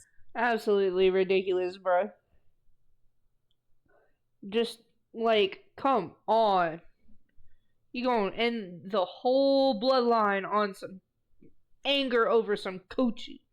So they start fighting to the death and destroying the whole damn house while doing it. And while they was fighting, Yoshi started talking to him and saying, "You're doing all this bullshit for some ass, nigga? Quit your yapping. You know damn well that you can't handle all that ass." So the fight started heating up. Literally, Saki hit a candle and the house lit on fire. And the whole fight, Saki was just applying pressure while Yoshi was on the back foot. Look at this, bro tripped him and just tried to repeatedly pulled the Wolverine on this motherfucker. Stab this man's guts out. He was not playing about murdering his brother. So while the fight continued, an absolute tragedy was about to happen. Saki ended up disarming Yoshi and was about to kill him. But Tang Shin comes in and tries to stop him, and she gets cut down by Saki. Damn! Now what you gonna do? The one bitch y'all was fighting about is dead. Dying instantly. So Saki tried to run to her, but debris ended up falling on him and burning his face. He got turned into Darth Vader without the mask, and this was just awful. First of all, we got arson for burning down the house. You murdered the only girl that you love while trying to kill your brother, and they don't say this, but it's implied that their dad, Hamato Yuta, died in that house fire. So you also killed your adopted father. But if you didn't think this could get any more fucked up, Oh boy, let me tell you. After he leaves This the can't burning be. house, screaming in agony, he ends up finding their baby. And him thinking Yoshi is dead as well, he says, If I can't have Tang Shin, then I'll take your daughter, nigga. Fucking awful. so he kidnaps his daughter and raises her as his own to be a foot assassin. And his daughter was none other than Karai. And he kept on telling her every day, You know the man who ruined our family, daughter? It was that vile man, Hamato Yoshi. He killed your mother. this Absolutely diabolical manipulation and gaslighting. Thank you for the welcome back. gaslights her every day that Splinter killed her mom. And he has trained her to We back to watch Racism Shredder. I wouldn't call it Racism Shredder, but Human Shredder. hate him. And she be looking at this picture of her mama every day. And she be thinking, when I get my hands on that rat ass nigga, I'ma kill his ass. Not knowing that the man that actually killed your mother is your so-called father. The Shredder Tribe. Evil, man. Evil. I have an itch in my throat.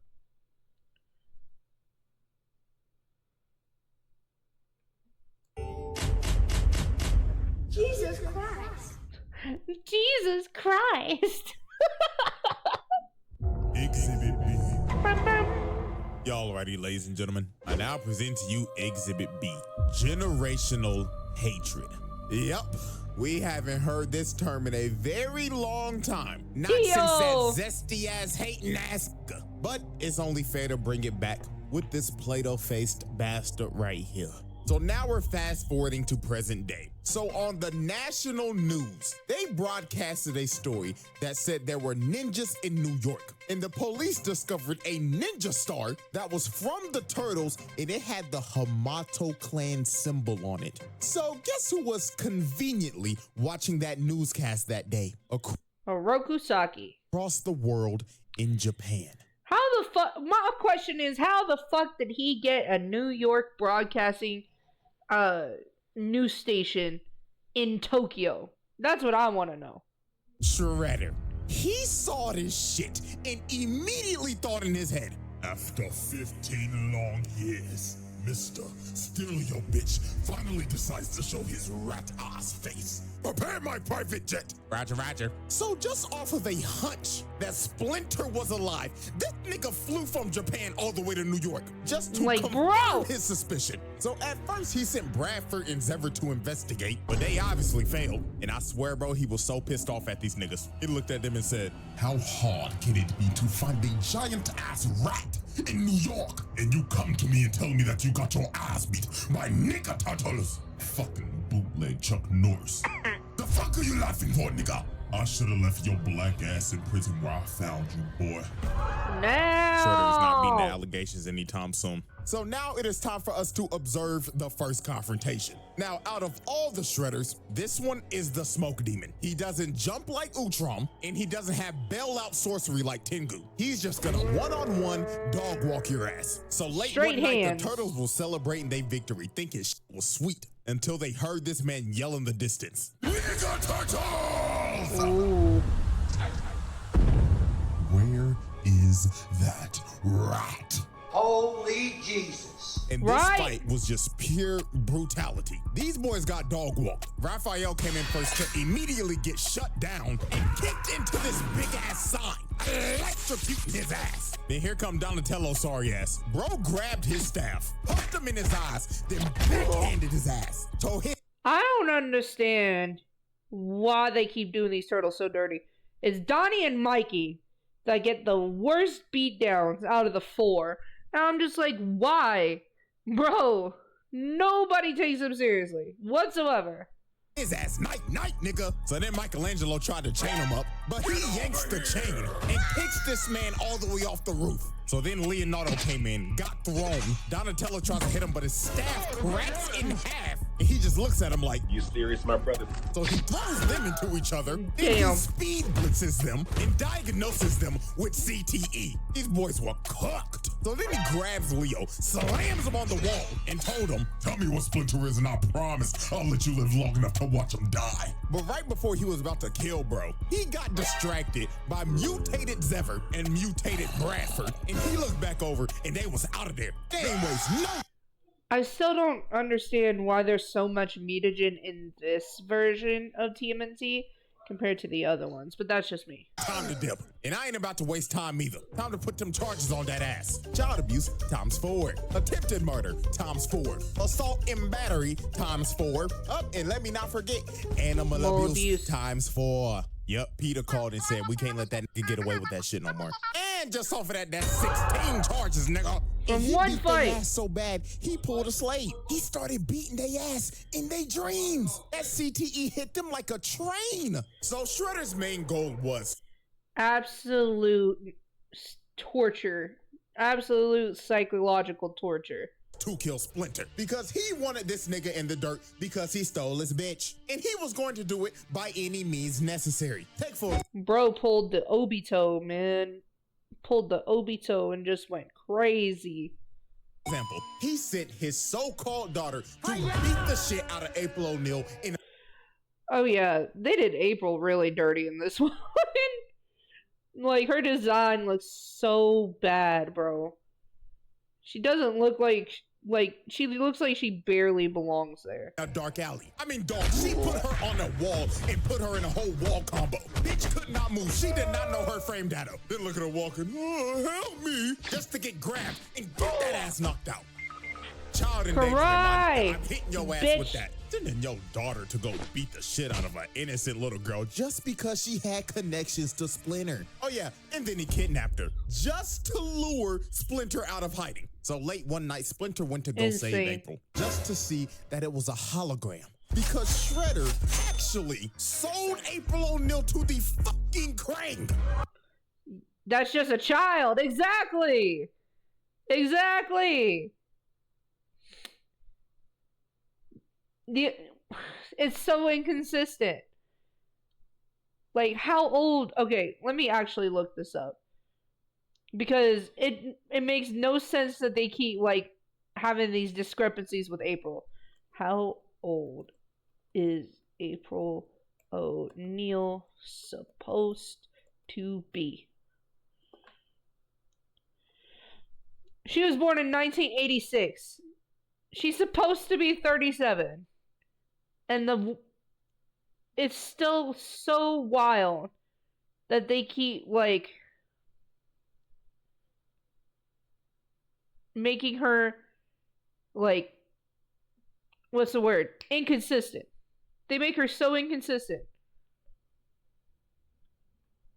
And I'm just like, bro, why? And even if they did make her a designing kid, they did her dirty in this one. She looks like a bootleg character from The Incredibles. Lord have mercy. Like, dog, this man just sold a child to a war-hungry alien race just to lure Splinter out so he could get his get back. So then this man just fucking trafficked her ass. started laughing in the background like, you know how long I've been waiting for this? I'm about to make a name for myself there. Look at him with the right hook of death out of nowhere. So 15 years later, these boys are about to have the run back. So these boys start scrapping, and Shredder hits him with a mean electrical and God fist. But it got to the point in this fight where Splinter just asked him, nigga, what the f is wrong with you? You can't be this mad at me, your own brother, over a shorty. But For this real. is when Shredder hit Splinter Can't be mad at me over this. with the bombshell. He told him, You took the baddest bitch I ever knew from me. So I took the only thing you had left. Your daughter, nigga. His face, bro. That says it all. This man Splinter was shook. He thought his daughter died in that house fire all those years ago. But as we know, she didn't. Shredder kidnapped her and raised her as his own daughter. So after Splinter heard this revelation, he couldn't do shit. The controller disconnected. Shredder just started whooping his ass. Hit him with another electric one God fist. But with an inch of health left, Splinter finally awoke that dog in him that would be in any man's heart if they ever fought another nigga that did some shit to him like this. He started whooping that big metal ass. Beat his ass, bro. With that wing chun, then kicked him across the room. So right when he was about to kill this man, Karai came in and stopped him. And it didn't take long. He looked at her once and he just instantly knew that was his daughter. And he just could not fight anymore. Now here is where we just see the damage Shredder has caused with his manipulation over the years. He told Karai, "Do you see that man, daughter? That is Hamato Yoshi, the man who killed..." The fucking eye twitches and the fucking shocked expression, like the tension just rose like 10% from that. Your mother. Is this nigga serious? Get out! Bastard. That's all I could say. So she started snapping at Splinter. She told him, "Daddy told me what you did to my mom, so I'm gonna kill your rat stinky ass."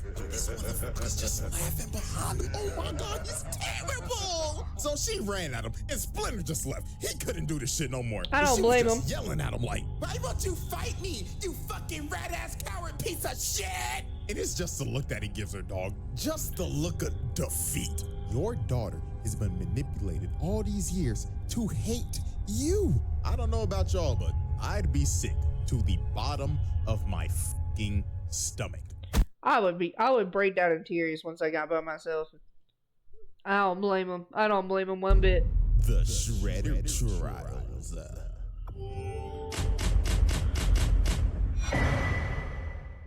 Exhibit C. All right, ladies and gentlemen. Exhibit C, the worst father of all time. Here we go. I have dedicated an entire exhibit to explain to you why this man is one of the shittiest dads I've... Bro, and it's bad when you can put him up there with like the Full Metal Alchemist dad and fucking... Trying to remember the other ones. Toji. Just insane work. Diabolical work. Ever seen. Now, is he worse than this nigga? Hell no. At least Shredder technically loved his kid. But the amount of abuse he makes his 15-Don't do the Ed word, goddammit. 15-year-old daughter go through will make you want to pick up the phone and call CPS in a heartbeat. So, example 1. Now, we already know that he trained his daughter to be an assassin and do dirty work for him. And we know very well that Shredder does not tolerate failure. He don't. He really don't. Oh, God. So one day she came back from a mission, and she's just doing her regular routine, coming in and showing respect for her dad. "Daddy, I have completed the mission." But Shredder told her, Right. I heard you had the chance to kill one of them nigga turtles, if I'm not mistaken. "Yeah." So tell me, why the fuck their bodies are not in front of me right now? They escaped, duh. So they kept on arguing. And it got to a point where Karai decided to be a smartass, while he kept on yelling at her. Bruh. Like, she's a teenager. You're gonna expect talkback. But the way, like, we knew it was gonna be bad. But we didn't know it was gonna be that bad till it happened. About how she let them escape, she yapped back at this nigga and told him, "They escaped from you, didn't they?" And this nigga snapped. He yelled at her like, The fuck you say to me, you little shit? So he came down and told her, Next time you ever open your fat ass mouth like that again, I will close that shit permanently. You understand me, little girl? "I understand, father." Now fuck up my face and go kill them green niggas. Damn. Oh, terrible. Now add... That's your child! What? Huh? What happened?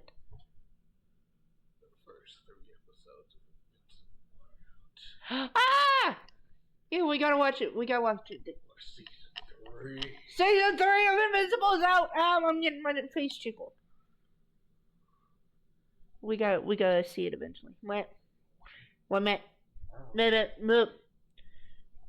you quit? You're so silly. Stop it. Stop it. Stop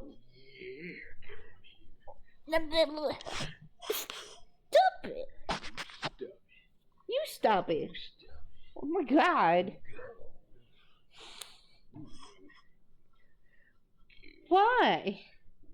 What do you mean? Why are you messing with me right now? I'm just confused.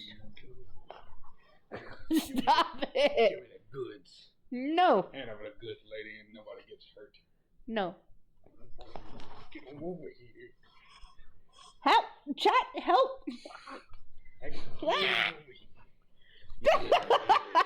Stop it. All that on to example 2. His selfishness. This man don't give a fuck about nothing else than killing Splinter, even over his daughter's priorities. Damn. Swear to God, she came in one day and told him, Dad, life is there is no help. You're right. You're right. lifing right now, and I'm just not mentally here anymore. I don't blame you. I don't blame you. Girl, do you think I give a flying fuck about your mental right now? The only thing you need to be thinking mentally right now is how to kill that fat-ass trifling rat. Now get the step in and make daddy proud. Yes, father. Again, terrible nigga. Example 3. Awful. Awful. Using his daughter as a test subject.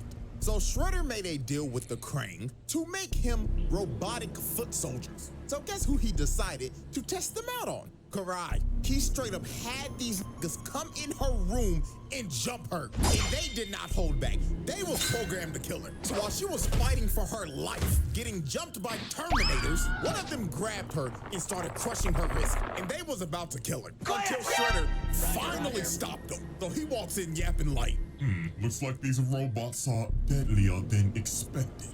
So Karai was like, oh my God, I thought they were gonna kill me. But you wouldn't let them do that to me, right, Dad?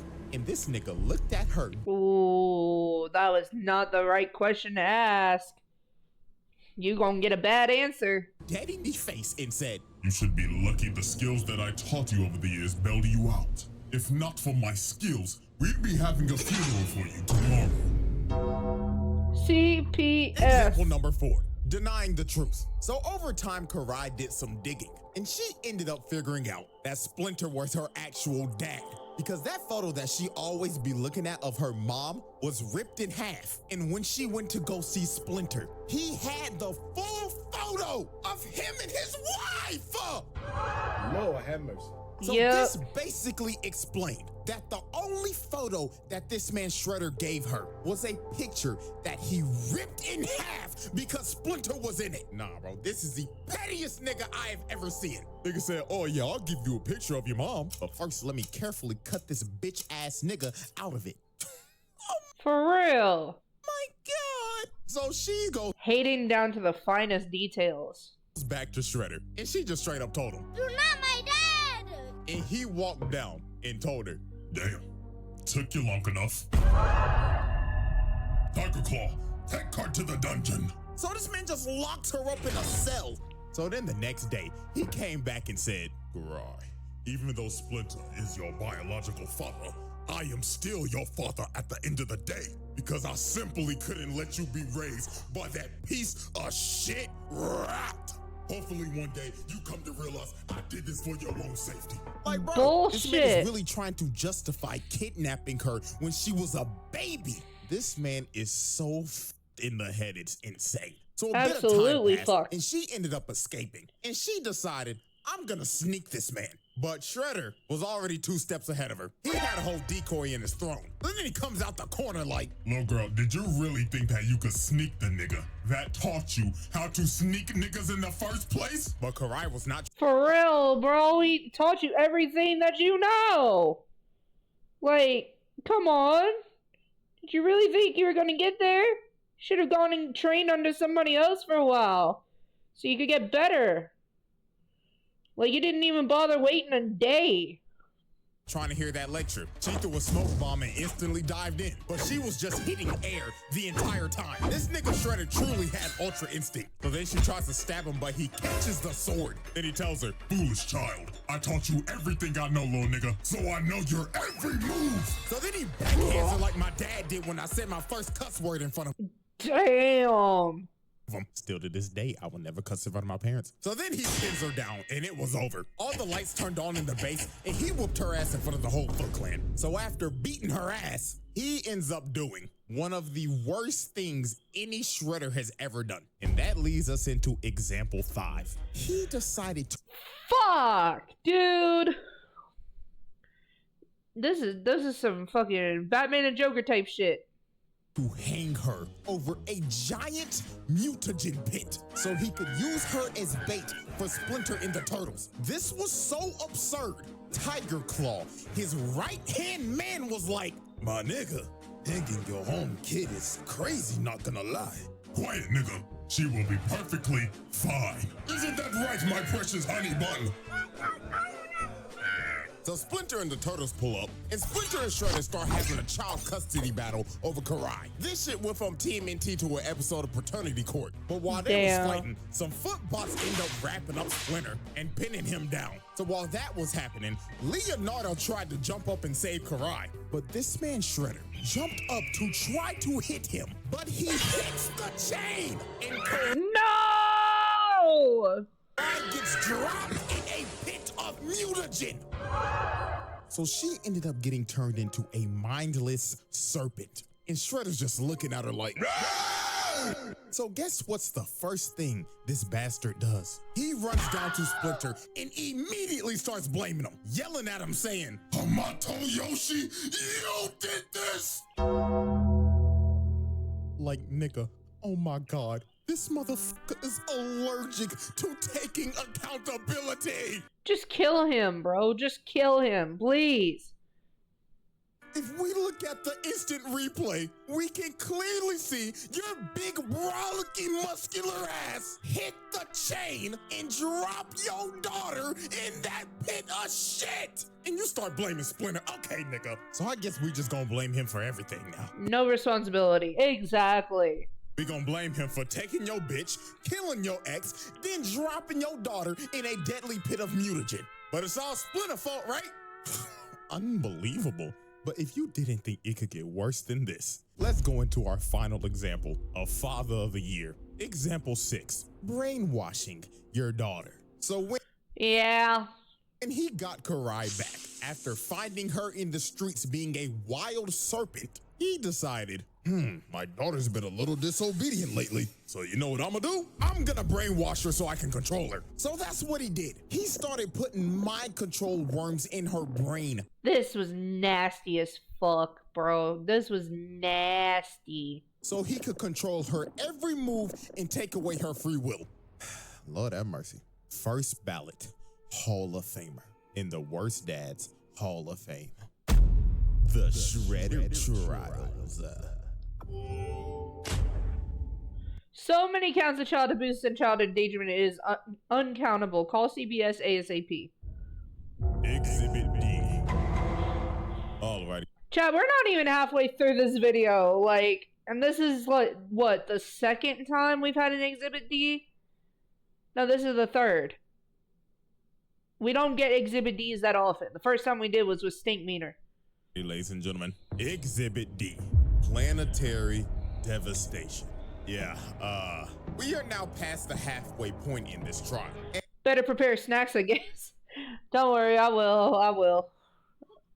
And I'm just gonna go ahead and let you know this right now. Everything after this point is just completely outrageous, if you didn't already think so in the first place. Now, before we get to this man's planetary level feat, we have to go over some more horrific things this man has done. So, our first case in Exhibit D is his mutilation spree. Now, we already know he decided to turn his daughter into a flesh-eating snake hybrid, but Karai wasn't the only person he decided to mutate. Matter of fact, there's 3 others. And our first victim is Baxter fucking Stockman. Is somebody we all know very well. Good old Baxter Stockman. Yeah, this nigga can't catch a break. It don't matter what iteration it is. Each variant of this motherfucker just gets violated. And this one is quite possibly his worst fate. So Stockman in this universe was captured by the Foot because he was trying to steal some of Shredder's goods. So Shredder decided to put his brain to use and basically make this man, well, quite literally, a slave. And if he's fucked up, well, he can just ask what happened to his 2003 counterpart. So in obvious Baxter Stockman fashion, this man fails multiple times miserably. So Shredder had enough. He put a collar on him with mutagen vials attached to it. And if he pissed him off one more time, he would set it off. So one fateful night, he walked up to bro and said, "You nappy-headed Smash Bros cut-ass nigga, what the fuck is this?" But Master Shredder, this is my duck human concept. It can swim, fly, it even knows Taekwondo. Come on, Master, you gotta see the vision. Hit it with the bullshit, nigga. So he smashes all of his shit everywhere and tells him, "You have failed me for the last time." So he pulls out the trigger and is about to detonate it. So Stockman is begging for dear life, but Shredder didn't care. He clicked it. So the timer started going off and this man started panicking, running around like a chicken with his head cut off. So the timer stops beating and Shredder just walks away. And Stockman thinks he has been spared. He is not. Far from what was about to I like the James Lee reference right here. happen. The vials buzzed all over him. Pause. Pause. Pause. But yeah, mutagen was all over his body. And Stockman's fate, this man got turned into a fly. Like, bro, what is this? Out of all the animals, a fly? Insane work, bro. Then Shredder came down saying, "Look at you now, you disgusting, nasty fuck. Now be a good little housefly." You disgusting, nasty fuck. And the way he says that is so uncomfy. I will swat your black ass and put your guts on display. Now take some chocolate, fuck nigga. Buzz. Yes, Master Shredder. So after he made Stockman his first victim, he decided to mutate two more victims. And that was none other than Rocksteady and Bebop. Now, he decided to mutate them because A, they stole his helmet one day and tried to sell it on the black market, and B, they kidnapped Karai when she was a mindless serpent and used her as ransom. These boys were just asking for a death sentence. So when they deserved everything they got. They finally captured them. This man Shredder came up and he could have just killed him right here. But instead, he decided to be merciful. He said, "You niggas are going to amuse me. Throw them in the pit." So first was Bebop. And in all honesty, he deserves it for rocking this whack-ass mohawk. Like, dog, what the hell is this? No. The way that it just... How the fuck does it sit on the cybernetic portion of his body? Fade or nothing, not even a hairline. So he gets thrown into the pit and he starts tweaking out in there. Niggas started hitting the SIMP squats my pants. Then they smacked Rocksteady's big ass in there. And Shredder's just watching this with joy in his face right now. Look at this sick individual just loving every second of this shit. So when they came out, Bebop got turned into a ugly ass warthog and Rocksteady a fat ass rhino. So they tried to retaliate. They was obviously mad as hell. So first up was Bebop. Nigga came in spinning on some Michael Jackson shit. Just for Shredder. Like, you gonna fire 3 shots thinking that's gonna do something. To speedless this man and break his ribs. Nigga on his knees looking like he just ate 3 a.m. Taco Bell. Then floodgates is about to open. So then Rocksteady charges at this man, but he blocks it, grabs him by the horn, sweeps him, then rolls this fat ass rhino like a bowling ball. Damn! No, bro, this is actually insane. Y'all know how much rhinos weigh, right? Rocksteady is a white rhino. That motherfucker is at least 5,000 pounds. And he just casually rolled this nigga like a bowling ball. So yeah, after insane work, diabolical work. I know he keeps saying insane, but there aren't that many words I can compare to it. He mutated them. He then beat them into submission. And now they had to work for him for the rest of their lives. And with that, we wrap up our little mutilation case. Now, case 2 of Exhibit D, the 1v8. Now, Shredder has had multiple fights with the Turtles. And to be quite honest with you, the result not the Bowser music. of of every fight is usually the same as always. Shredder beats the living dog crap out of them until they are on the brink of death and have to retreat. But this one, however, though, was a little bit more nastier than usual. Not the scared hamster. Because instead of just fighting 4 turtles, this man got jumped by a total of 8 mutants and lived to tell the tale. Now, this is actually insane. First off, the other 4 mutants that are with the turtles are the mute animals. These 4 consist of Slash, an oversized turtle that is built like Bowser, Leatherhead, I've seen Slash and Leatherhead. The other 2 I really haven't seen very often. ginormous mutant gator straight out of Florida, a telekinetic monkey, and this pigeon nigga. I don't know what the fuck this is, to be honest with you. But them and the turtles had... The pigeon dude looks like he got the worst out of the fucking mutant pile. This man Shredder surrounded. So logically thinking, you see this and you're like, oh my God, it's over for Shredder. This man's about to get jumped. No. Quite the opposite, exactly. This man started laying hands on all 8 of these niggas. Did you just see what he just did to that fat ass gator? Bro, Leatherhead's gotta be at least 4,000 pounds with how large he is. He picked up this 1,000-pound gator and just slammed him. This man is a Florida man. And just look at him. Sorry, I was gonna come back, but I had an extra shift. You're okay. He hasn't even moved from the same spot. Pause and replay. He just grabbed that nigga pigeon out of the air mid-attack, chucked him across the room while still getting jumped and surviving psychic attacks. So he starts laying the feet and the hands on their ass. Replay again. Look at what he just did to Caesar. Nigga whipped his leg, had this nigga in the spine position, and his eyes are popping out of his sockets right now. Then throws this curious monkey along with Michelangelo and Donatello. So right after that, the heavyweights come up and try to sneak him, but Shredder hit these boys with the shing, shing, shing. Sent these boys packing. But wait, make some room. Damn. Here comes nigga pigeon. I don't even know where bro came from. He just flew out of nowhere. So while Shredder continued... You heard that correctly. You heard that correctly, sheep. You heard it correct. Continue to fight Leonardo and Raphael in the same spot, by the way. This man has not moved away from this circle once. He is knocking both of them out, and this man just won a 1v8 with relative ease. He didn't even break a sweat, and he didn't move from the circle once. Like... that is insane. And the only reason... Didn't break form either. Like, bro was coordinated and fucking focused. They all ended up living after this is because a statue fell on them. And you best believe they was out of there. It may have been a 1v8, but this was a losing battle. So when they finally got Shredder out of the rubble, this man just stood there for a second just to charge up his scream. And then he just let it all out. This man was pissed. The nigga turtles got... You got a cat on your face. Oh no.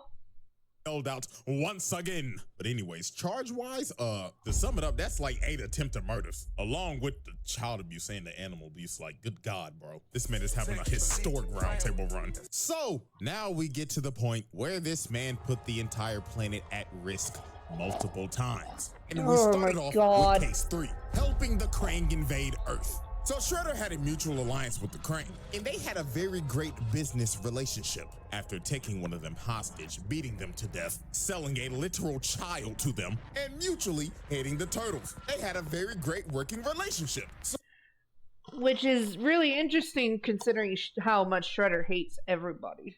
So one day, the Krang came to Shredder with a proposal. They proposed that you help us take over New York and the world. And in return, we will help you turn your daughter back from a mindless serpent into a human again. So Shredder... The Krang honestly kind of scared me a little bit. I'm not gonna lie. They scare me more than Shredder does. Decided to take the deal. Because A, this nigga does not give a about humanity. I mean, he literally could not care less. The cat ran away. Aww. And B, they made him another offer that he couldn't refuse. They were gonna bring him Splinter. So when he heard this, he jumped out his seat. That's why Shredder is a hater. Like, yeah, go on ahead. Fuck up this whole damn planet. I don't give a fuck. Just bring me that ugly ass rock. So exactly one day later, the Krang invade Earth. They are fucking up everything. It is literally doomsday out here. The Krang crime is out here squirting on niggas' paws. And then look at it. Hey, yo, CJ. The Question is, what happened to the girl? April? I don't fucking know, dude. This next part, bro. This poor kid is trying to protect his little sister, trying to get to safety, and he ends up running into Shredder just ore farming. That kid looked at him for 2 seconds and dipped out of there. Little nigga felt that aura and his fight or flight senses kicked in. So after this man put the whole city on fire and mean mugged this kid, he caught this man Leonardo lacking so hard. Leo was just out in the streets trying to help, and he ended up running into Shredder and his goons, ready to jump hell this nigga. nah. So Shredder said, Boys, cook that nigga. so they start jumping and stomping Leonardo out. So bro tried to fight back, and my God, he did his best. But Shredder just teleports right behind him. And Leonardo knew, you could see from his face, he's behind me. I got a chest on my head? Hell yeah. Yuji Itadori! Isn't he? Hi, how are you? Yay. So after jumping Leonardo and sending him to the Shadow Realm, he ends up encountering Splinter. So Splinter straight up told him, where is my son? And Shredder told him exactly. Oh, I just took him, just like your daughter. And then this man just starts laughing. This is a Jesus sick Christ. dog. He will not Man, this man is fucking sadistic.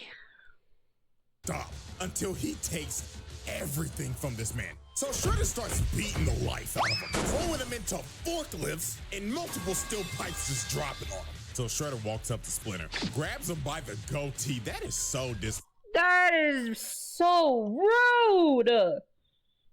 God damn!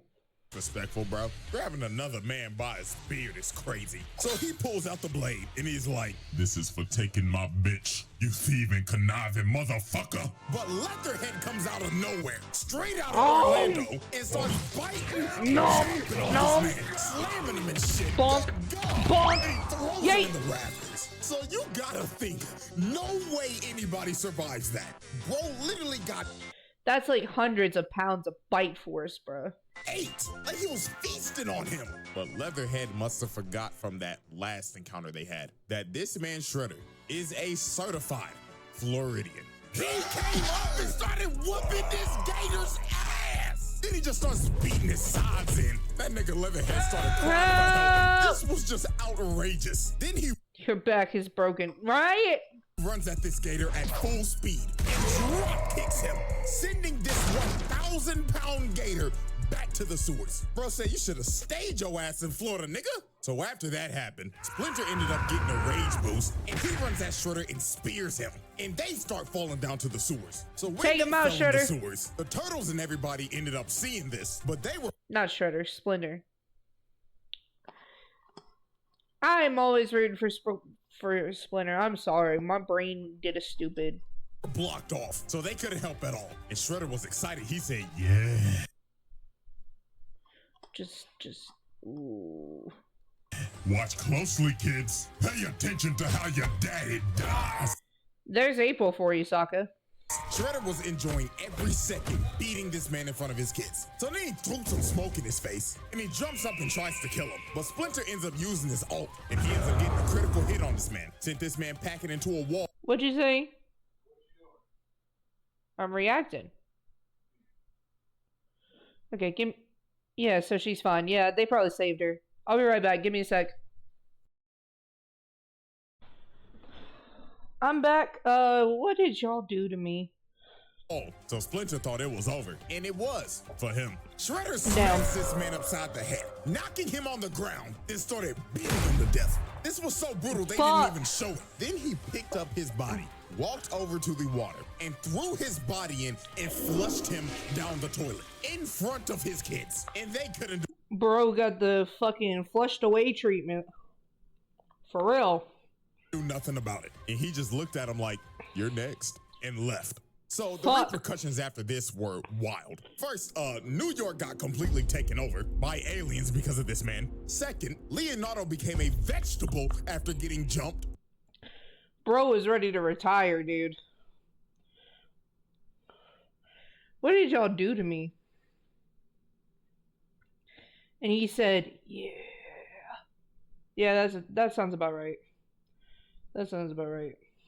And last but not least, the Foot Clan ended up finding Splinter's body. And this man wasn't even the same. He was in a feral state. Shredder beat him so hard he broke his mind. So he decided, you know what? Instead of killing you, I'm gonna lock you up in a cage so I can watch you rot. And then I'm gonna restore your mind at the last minute before I kill you, so you can know that it was me.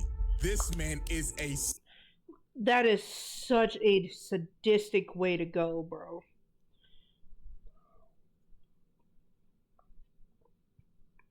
Absolutely cruel. Sick individual. This is elite hating. I have to tip my hat to it because this is ridiculous. But that was only the first time this man put the planet at risk. Let's talk about the second time he did it, and the moment that made him a top 5 hater of all time. Case 4, destroying Earth. So some time passes after the Krang invasion, and the Triceraton race decides to come to Earth and plant a bomb that will activate a black hole and destroy the planet. So, which is diabolical in itself. The Turtles and Splinter needed all the help that they could get, even if it meant teaming up with their arch nemesis, Shredder, because the planet is literally on the line right now. So Shredder and Splinter... Yeah, ain't no time to be fighting when you can be, you know, taking care of the planet, you know? There ain't no time to be fighting amongst ourselves. Splinter both swallow their pride and make a temporary alliance so they all don't die.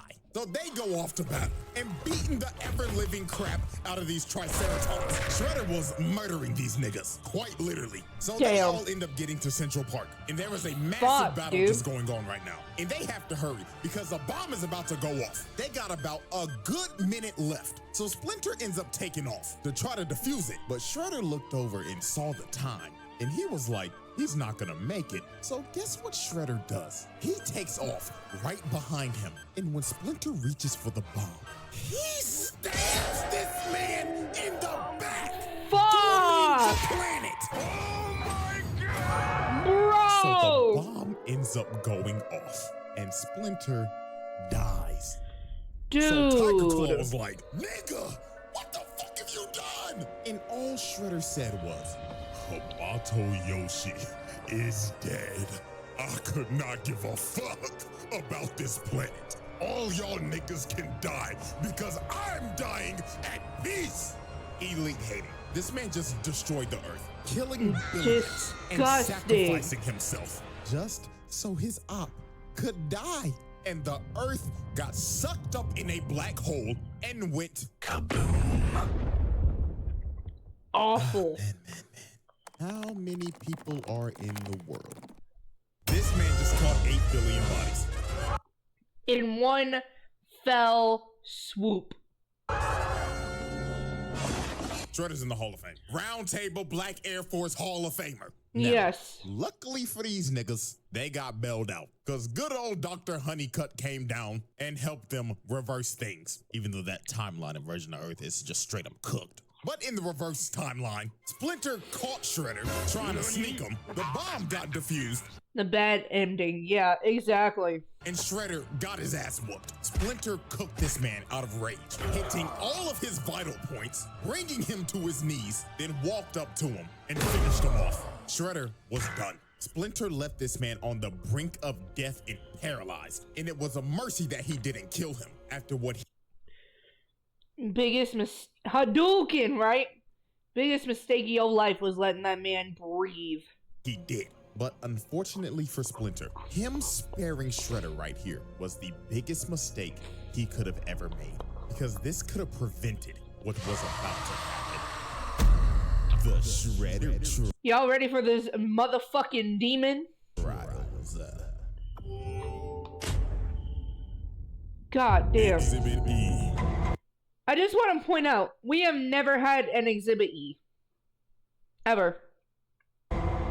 Ladies and gentlemen, we have reached the end. The final exhibit of the Shredder trials. And there is no better way to end it than with the most unhinged, monstrous, mentally unstable version of this nigga. His final form. Ladies and gentlemen, the Super Shredder. So after Shredder lost to Insane. Splinter, after destroying Earth and ruining a whole timeline, he was on the brink of death. Splinter beat his ass so bad he put that nigga on life support. And his mental state is the worst it's ever been. The nigga was already delusional, but now he's literally mentally ill. So he told Baxter Stockman, Shoot me up with mutagen. so Stockman's ass was like, Master Shredder, buzz. I don't know about that one.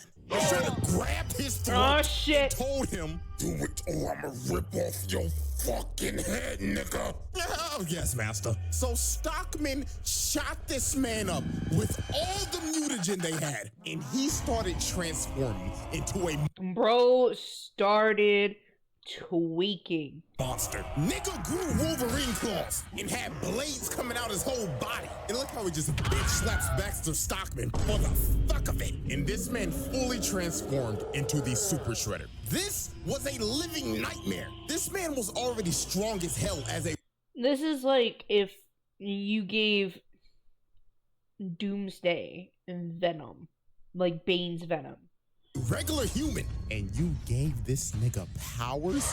Good God. Everybody was fucked. So Super Shredder's first order of business was to deal with his daughter because she took over the foot. So they pull up on the foot. You just hear this man Shredder walking. Doom, doom, doom.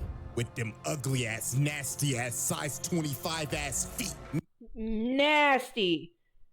Holy shit. And Doomsday with symbiote? No, I'm not talking about the symbiote Venom. I'm talking about Bane. The thing that makes Bane so strong is called Venom. Give that to Doomsday, oh, you're fucked. Nigga had the whole room shook when he entered. And here comes this mentally ill nigga talking about, My daughter, I did this for you to kill Holy crap. Yeah, that's what I'm talking about. that rat that killed your mother. but she was not having that. She said, ew, gross, back the fuck away from me. So she sends a foot ninja at him, but they got washed, thrown around like rag dolls. So Karai and Shinigami try to attack this man. They get thrown across the room, and my God, what happened to old girl right here is a travesty. She tried to be saucy and shit, using these bats as camouflage and flipping and shit. So she kicks this man twice in the head, No reaction. Light work. reaction, then pulls out her knives and slices him through the heart. But then she realized, oh my God, I forgot to sharpen these bitches. Bitch. So after she took One hit. She gone in one hit. a hammer fist to the dome, he's about to step on Shorty with them long ass, unclipped ass toenails. But Nasty. Karai jumps on him with her snake form, but he gives her a right hook, chokes her, then slams her on the ground repeatedly. Fucking just beat the shit out of his daughter. He can pick anyone on one hit, right? Look at his body. Exactly. Till she was unconscious. And with that, y'all already know what we about to do. Hit that nigga with assault, child abuse, attempted murder, everything, nigga, fuck. Right? You still consider her your daughter and you just gonna beat her like that? God damn, you didn't have to pick her up and slam her on the ground 3 times, nigga. And then you gave her best friend the nastiest concussion I've ever seen. Shorty gonna have a case of CTE that's never been seen before. So Right. after he beat the hell out of them and took Karai hostage, the turtles pulled up in they raggedy ass whip and they saw Shredder and they were shook. So they tried to ram bro, but Shredder picked up the car and threw that bitch across the block. Bro! Yeah, hell nah, bro. Me personally, I'm skipping town. If I see a nigga that just picked up a 4,000-pound car that was speeding down the road at least 60 miles an hour and throw that bitch to the side, I'm out. Yep, I'm No, gone. bro, I value my life. So after this, Yep. Shredder decided to use Karai as bait again to get Splinter to come out of hiding. So later on, when they went after Shredder in the sewers, they ended up seeing some of the most disturbing things ever. Shredder had pictures laid out. And he just started talking in the background saying, Gaze upon these pictures, rat. Of all the things you've taken from me, you took my bitch. And then you stole my daughter. like this nigga was mentally disturbed. I'm Terry. What? I'm so confused, Sokka. He's scary as hell. Right? This dude is fucking insane. They got to the second floor and it got worse. More pictures everywhere. This shit looked like a Silent Hill level. All the pictures just being lit on fire. So Splinter kept on running through this maze till he finally found Karai as she was hanging from the fucking roof. So then Shredder just started walking down the tunnel and Splinter was shook. He saw bro up close and he was terrified. I would looking be at too. him like, oh my God, he did all this just to kill me? So Splinter started swinging, but to no avail. This man didn't move an inch. And just off this interaction, you knew how this fight was gonna go. Shredder punches this man into a wall. Then while he's out of breath, he just curb stomps him. And you knew that shit And this fight was one of the worst. was brutal because the screen cut to Not bad as in like terrible choreography. I just mean it was so brutal. black. You only saw an impact frame, and it just got worse from here. Splinter tried to jump up, but got grabbed and threw this man like Hulk did to Loki, ragdolling him. Karai couldn't even look at this shit. This was a beating of the century. So Splinter started running for his life, going deeper and deeper into the sewers, while Shredder was just tracking him down. So when they got down to this one part that looked like an arena out of a fighting game, Splinter tried to come out and sneak him, but he got grabbed, slammed into a wall, then Fuck! ate another right hook. And it gets even more brutal. Niggas started throwing him, bouncing him off of walls, and carrying him to slam him into another wall. And this fight was all but over. Shredder was about to kill Splinter for a second time, but his arm started tweaking out because of the mutagen. But even though his arm was having a seizure, it was just going fucking losing his mind. It didn't stop him. Man still threw him and shatters his ankle with them size 25 ass feet. So bro, with all hope lost, Splinter decided to protect my family. I'm gonna have to sacrifice myself. So he throws a kunai at some conveniently placed bombs, and they both fall down into a seamlessly never-ending pit. So while they're free-falling, they're still throwing hands. Splinter's throwing rights while Shredder's dragging them down a pillar. They was going so... Which is so wild. The, like, power imbalance is crazy. Crazy, Splinter Mike Tyson that nigga, bit his ass. Probably gave him rabies since he a rat. But Shredder ends up hitting a steel beam, and Splinter keeps on falling, and he hits a steel beam on the back of his head. And then he hit another one, and then he hit another one, until he finally hit the bottom. The fact that he survived this is insane, but that man was walking no time soon. His leg was shattered, turned into a straight spaghetti noodle. And Shredder, yeah, he climbed out of the pit. Not surprising at all. But Shredder, yeah, unfortunately, was not done beating on these niggas. Because later on the surface, you just see Leonardo go flying into a car. Hey, Shredder yo! just walking up trying to kill this man. So he grabs him and tries to squeeze the life out of him. But April and Karai come in and save this man, thinking that they could hold this man back. But they ended up realizing that this man Shredder don't give a damn if you man, woman, reptile, or rat. He's still gonna beat your ass regardless. So April threw a hot dog stand at this nigga with her force abilities, but this was just crazy. Bro turned and thundercracked her. Okay, so when the Krang took her, I guess she got psychokinetic powers, psionic powers. I know it's telekinesis, but like it's a specific thing that's like psychic related. When dude mutated, he really took half of Hulk's moveset, because this is ridiculous. First the throw slam, and now the thunderclap. Oh my goodness. So they keep on fighting, and Karai stabs him in the neck, but she ends up getting backhanded, and he kicks April and sends her rolling, but she uses the force again, pushes that man back, and lo and behold, guess who came to join the fight? Truck-kun! So with the help of Truck-kun, they had to think this man was dead. It was a truck tanker, for Christ's sake. The nigga blew up the block. But soon they realized this was no ordinary menace. Bro ate that shit. This man just ate a full-powered attack from Truck-kun. Then he decided to pick it up and throw that hoe at him. Karai was lucky as hell April had this force shit, because her little ass would have been squashed. But you know who did get squashed? Leonardo. Bro ran at him at full speed trying to recover, jumps up, Superman punch, slams him on the ground, and is about to kill him. But here come Karai trying to plead and get through to this man. And then here comes Shredder ugly like, Daughter, please, I didn't mean to hurt you. Please call me father. But he don't get isekai, that's cheating, right?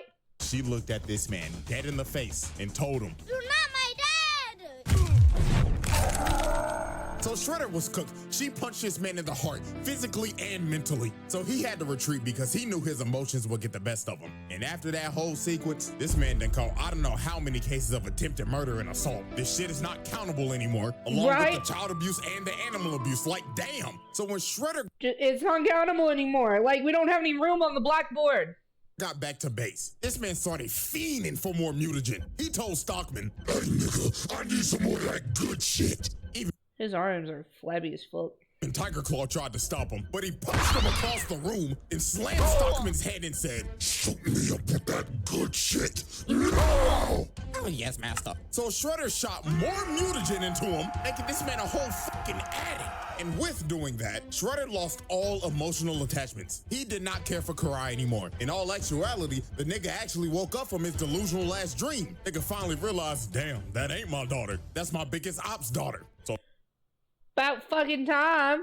Oh shit, I might as well just go kill the bitch. And that's what he decided to do. All his weaknesses were gone. So later on, he finds Karai's hideout that's got multiple mutants in there. And he busts down the door and just starts going off. Leatherhead tried to tackle him. He boots his big ass gator, slashes kick to the side. Telekinetic monkey man comes in from the top rope, but gets whacked. Oh shit! Then Slash and Leatherhead just start getting their ass beat. Nigga hit a whole combo on this fat ass gator, then threw him into a whole PC setup, and the whole thing just caught on fire. That's how you know that PC was a straight toaster. And after he set the place on fire, he straight up told Karai, "I'm here to kill you, bitch." And this man held nothing back at all. She was having to fight for her life. She even told them, yo, we're all gonna die in this fire if you don't stop. But this is when we knew this man had no more attachment. Bro was tweaking.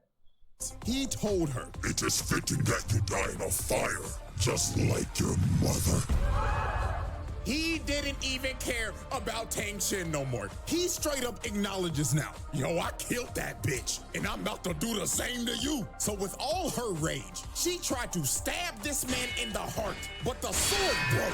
And just by this face, she knew she was about to see her mama. Shredder, electric wind God fists her ass off of the second floor. And then she also had debris of the building landing on her. She was cooked, and Shredder looked at her lifeless body and walked away, leaving her to burn alive. Man. Yeah, that's arson, attempted murder, assault, animal abuse, etc. He laid out every motherfucker in there, 1v5, and wiped the whole team. So after this, Karai had to go to the hospital. I'm surprised her ass ain't died, but I mean, I am very surprised she's not dead, because Jesus Christ, you're so small. Every bone in your body must be broken. Shit, I guess it's kind of impressive. You survived a Shoryuken from a 500-pound nigga with pure muscle. Even though her neck broke as fuck, at least you get to live another day. But after this, Splinter said enough is enough. I'm killing this nigga. Cartoon logic, right? Tonight. So later that night, on top of this skyscraper, Splinter and a team that consisted of Raphael, April, Slash, and Casey's sorry ass decided to confront Shredder. So they patiently waited on top of this building until he appeared. The way he shows up is always fucking terrifying. So the final showdown between Rat and Super Nigga began, and both these men knew tonight one of us is not leaving this rooftop alive. So they get to squabbling, and Shredder's already sitting in both flying. And look at him, he's crawling for dear life, trying to not get squashed, but he gets grabbed, got flung in the air, then gets his spine shattered.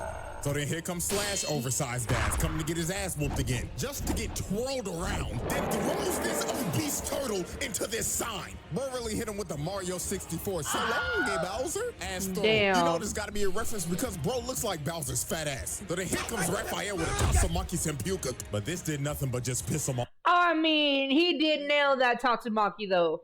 off. He jumped on this man's back and started stabbing him while Casey was hitting him with drive-bys. But he slams him off of him and pounds his face in. Niggas started beating this shit like y'all nasty niggas when y'all saw Sue Storm. So he boosts. Hey, yo, that's not me, bro. I was not getting called out on this one.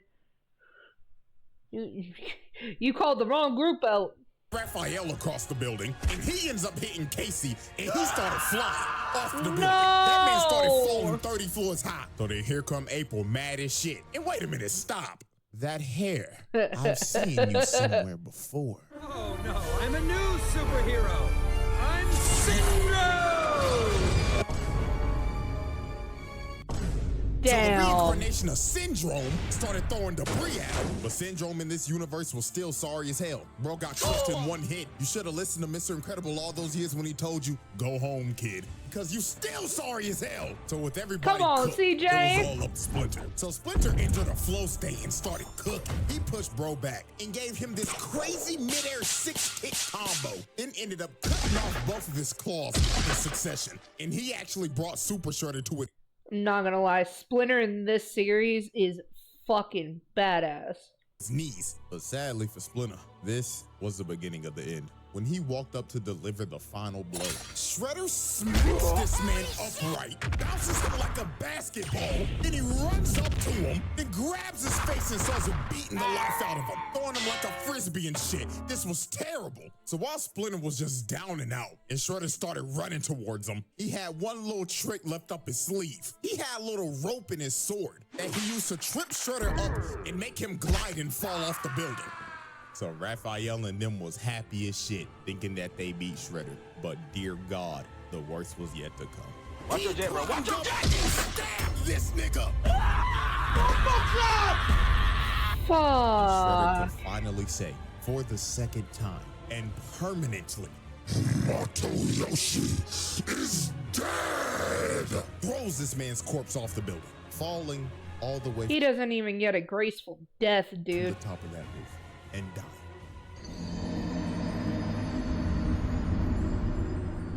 So I guess second time's the charm, because Splinter was dead. No coming back to life this time. Shredder won. He completed his lifelong crusade of hatred and killed the man he hated the most, his own brother. All over a bitch. Oh my God! You killed your brother over a shorty! Not once, but twice! This is a type of hatred I've never seen before. Oh, there's a disturbance in the force with this one. And you know what's crazy? Karai didn't even get to go to the funeral because She was in the hospital. her ass was in a coma. This man teared a whole family apart over some damn coochie. Lord have mercy, my brothers. We must stay focused. We must stay focused. Tore the entire bloodline apart over coochie. So after this tragedy, the turtle said, nah, this nigga gotta die. We inheriting the beef. So they dressed up in all black for this man's funeral because they was about to slide on his ass. So later that day, they arrived. She knew her dad was a rat at this point. Sokka, she knew her dad was a rat at this point. She just never got to really spend time with him. That's the only thing.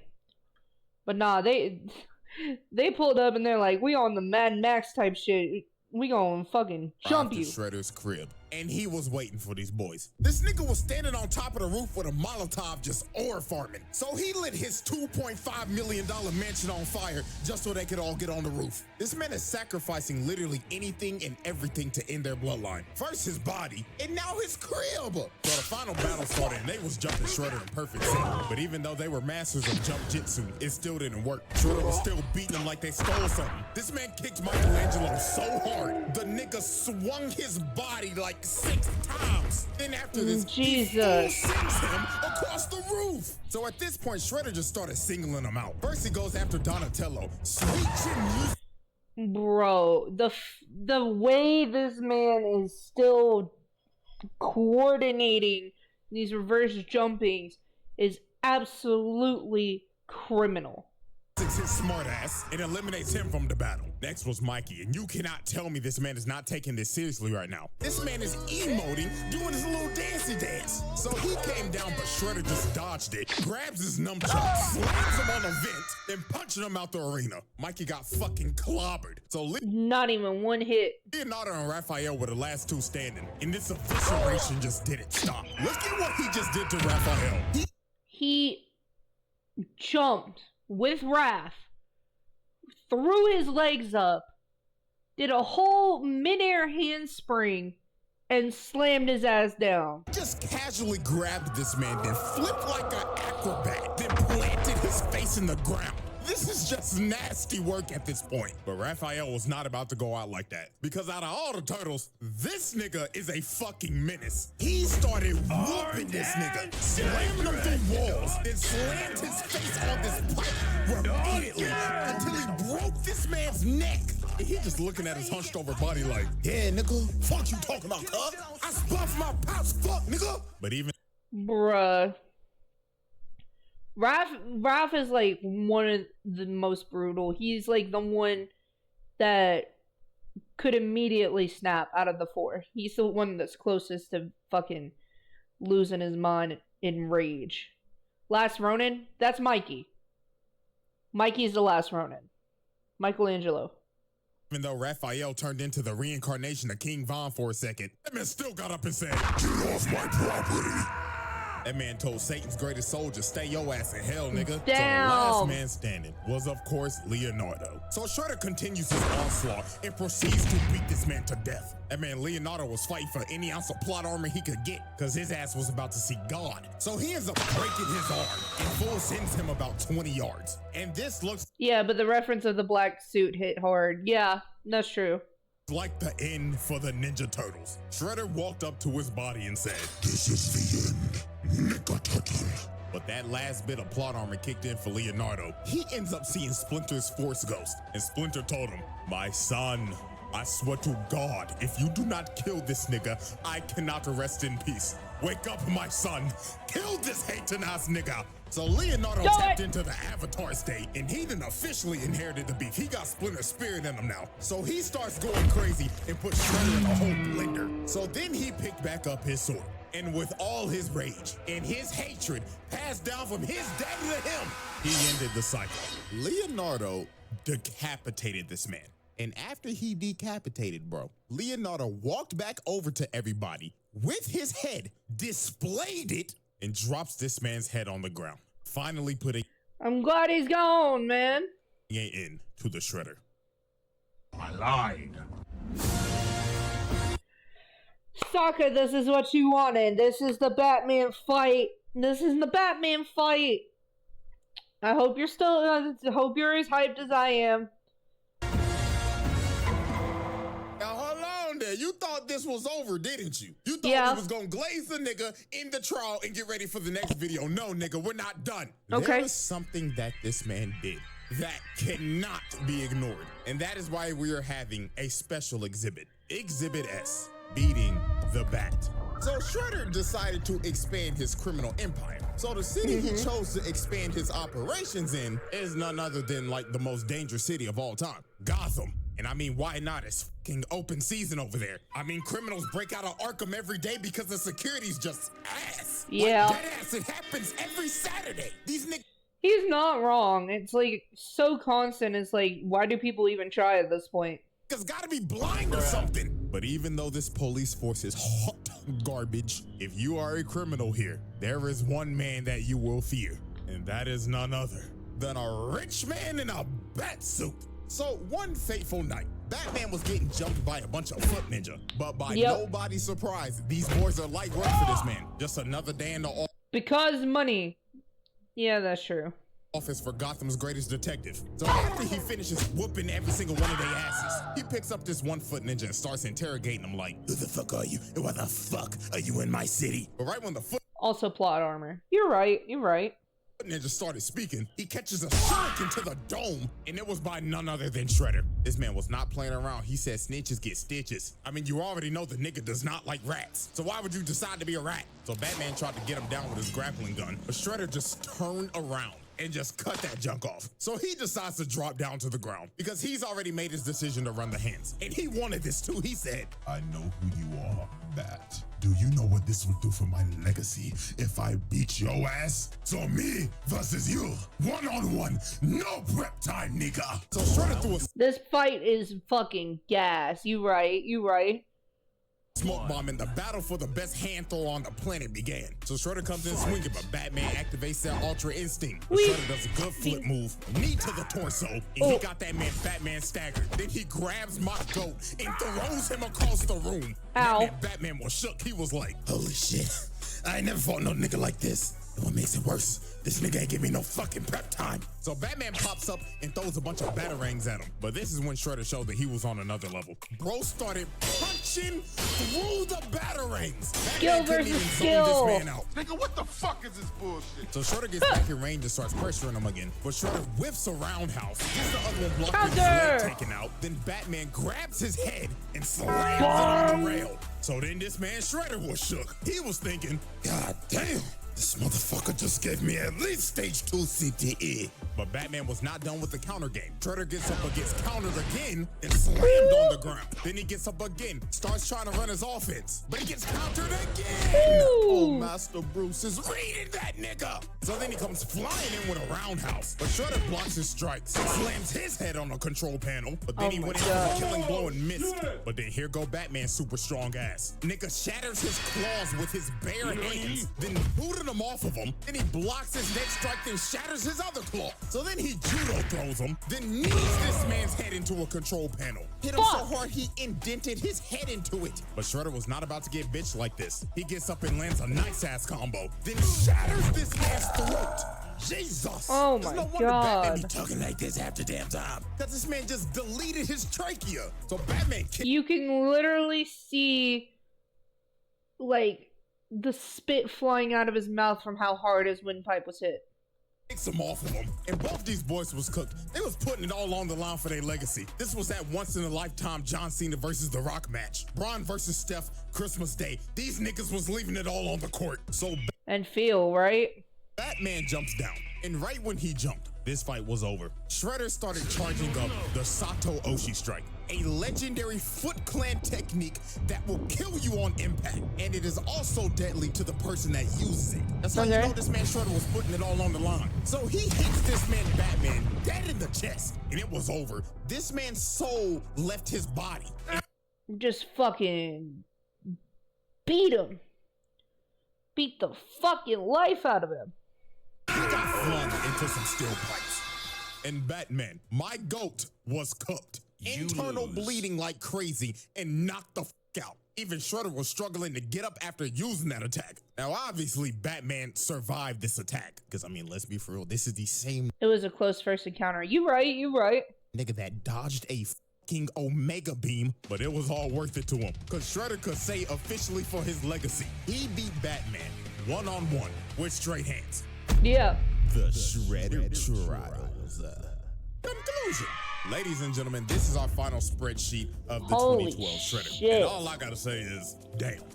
Just damn. Yeah. Now, since this is the end of the Shredder Trials, if I had to rank the 3 Shredders that we did, I would rank them as follows. Bronze medal, Tengu. Silver medal, Utrom. And first place goes to none other than the 2012 Shredder. And there is a reason why. With Utrom, I would say he is the purest of evil out of all of them. But the reason that I put the 2012 version over this man is because he's also pure evil, but... Give him more prep time and he will be Shredder. Yeah. That is true. Utrom is pure evil, much like 2012 Shredder, but the thing is, 2012 Shredder did all that he did over some coochie. The lengths of hatred he went to are insane. Trying to kill a man over a bitch, taking his daughter, killing your ex, killing your dad, annihilating your clan, raising and gaslighting the daughter to hate her actual father, then being one of the worst dads to ever grace the planet, and speaking of the planet, sacrificing it and yourself to kill the man you hated the most, then sacrificing your humanity to kill him again. That is why I have put this man at the #1 spot. So congratulations to 2012 and Utrom, you have made the round table. Sorry, Tengu, but You didn't make the cut, nigga. Damn. Oh, so sad. Anyways, man, that very sad. Very sad. I'm glad you brought us some good shit, CJ. I appreciate you.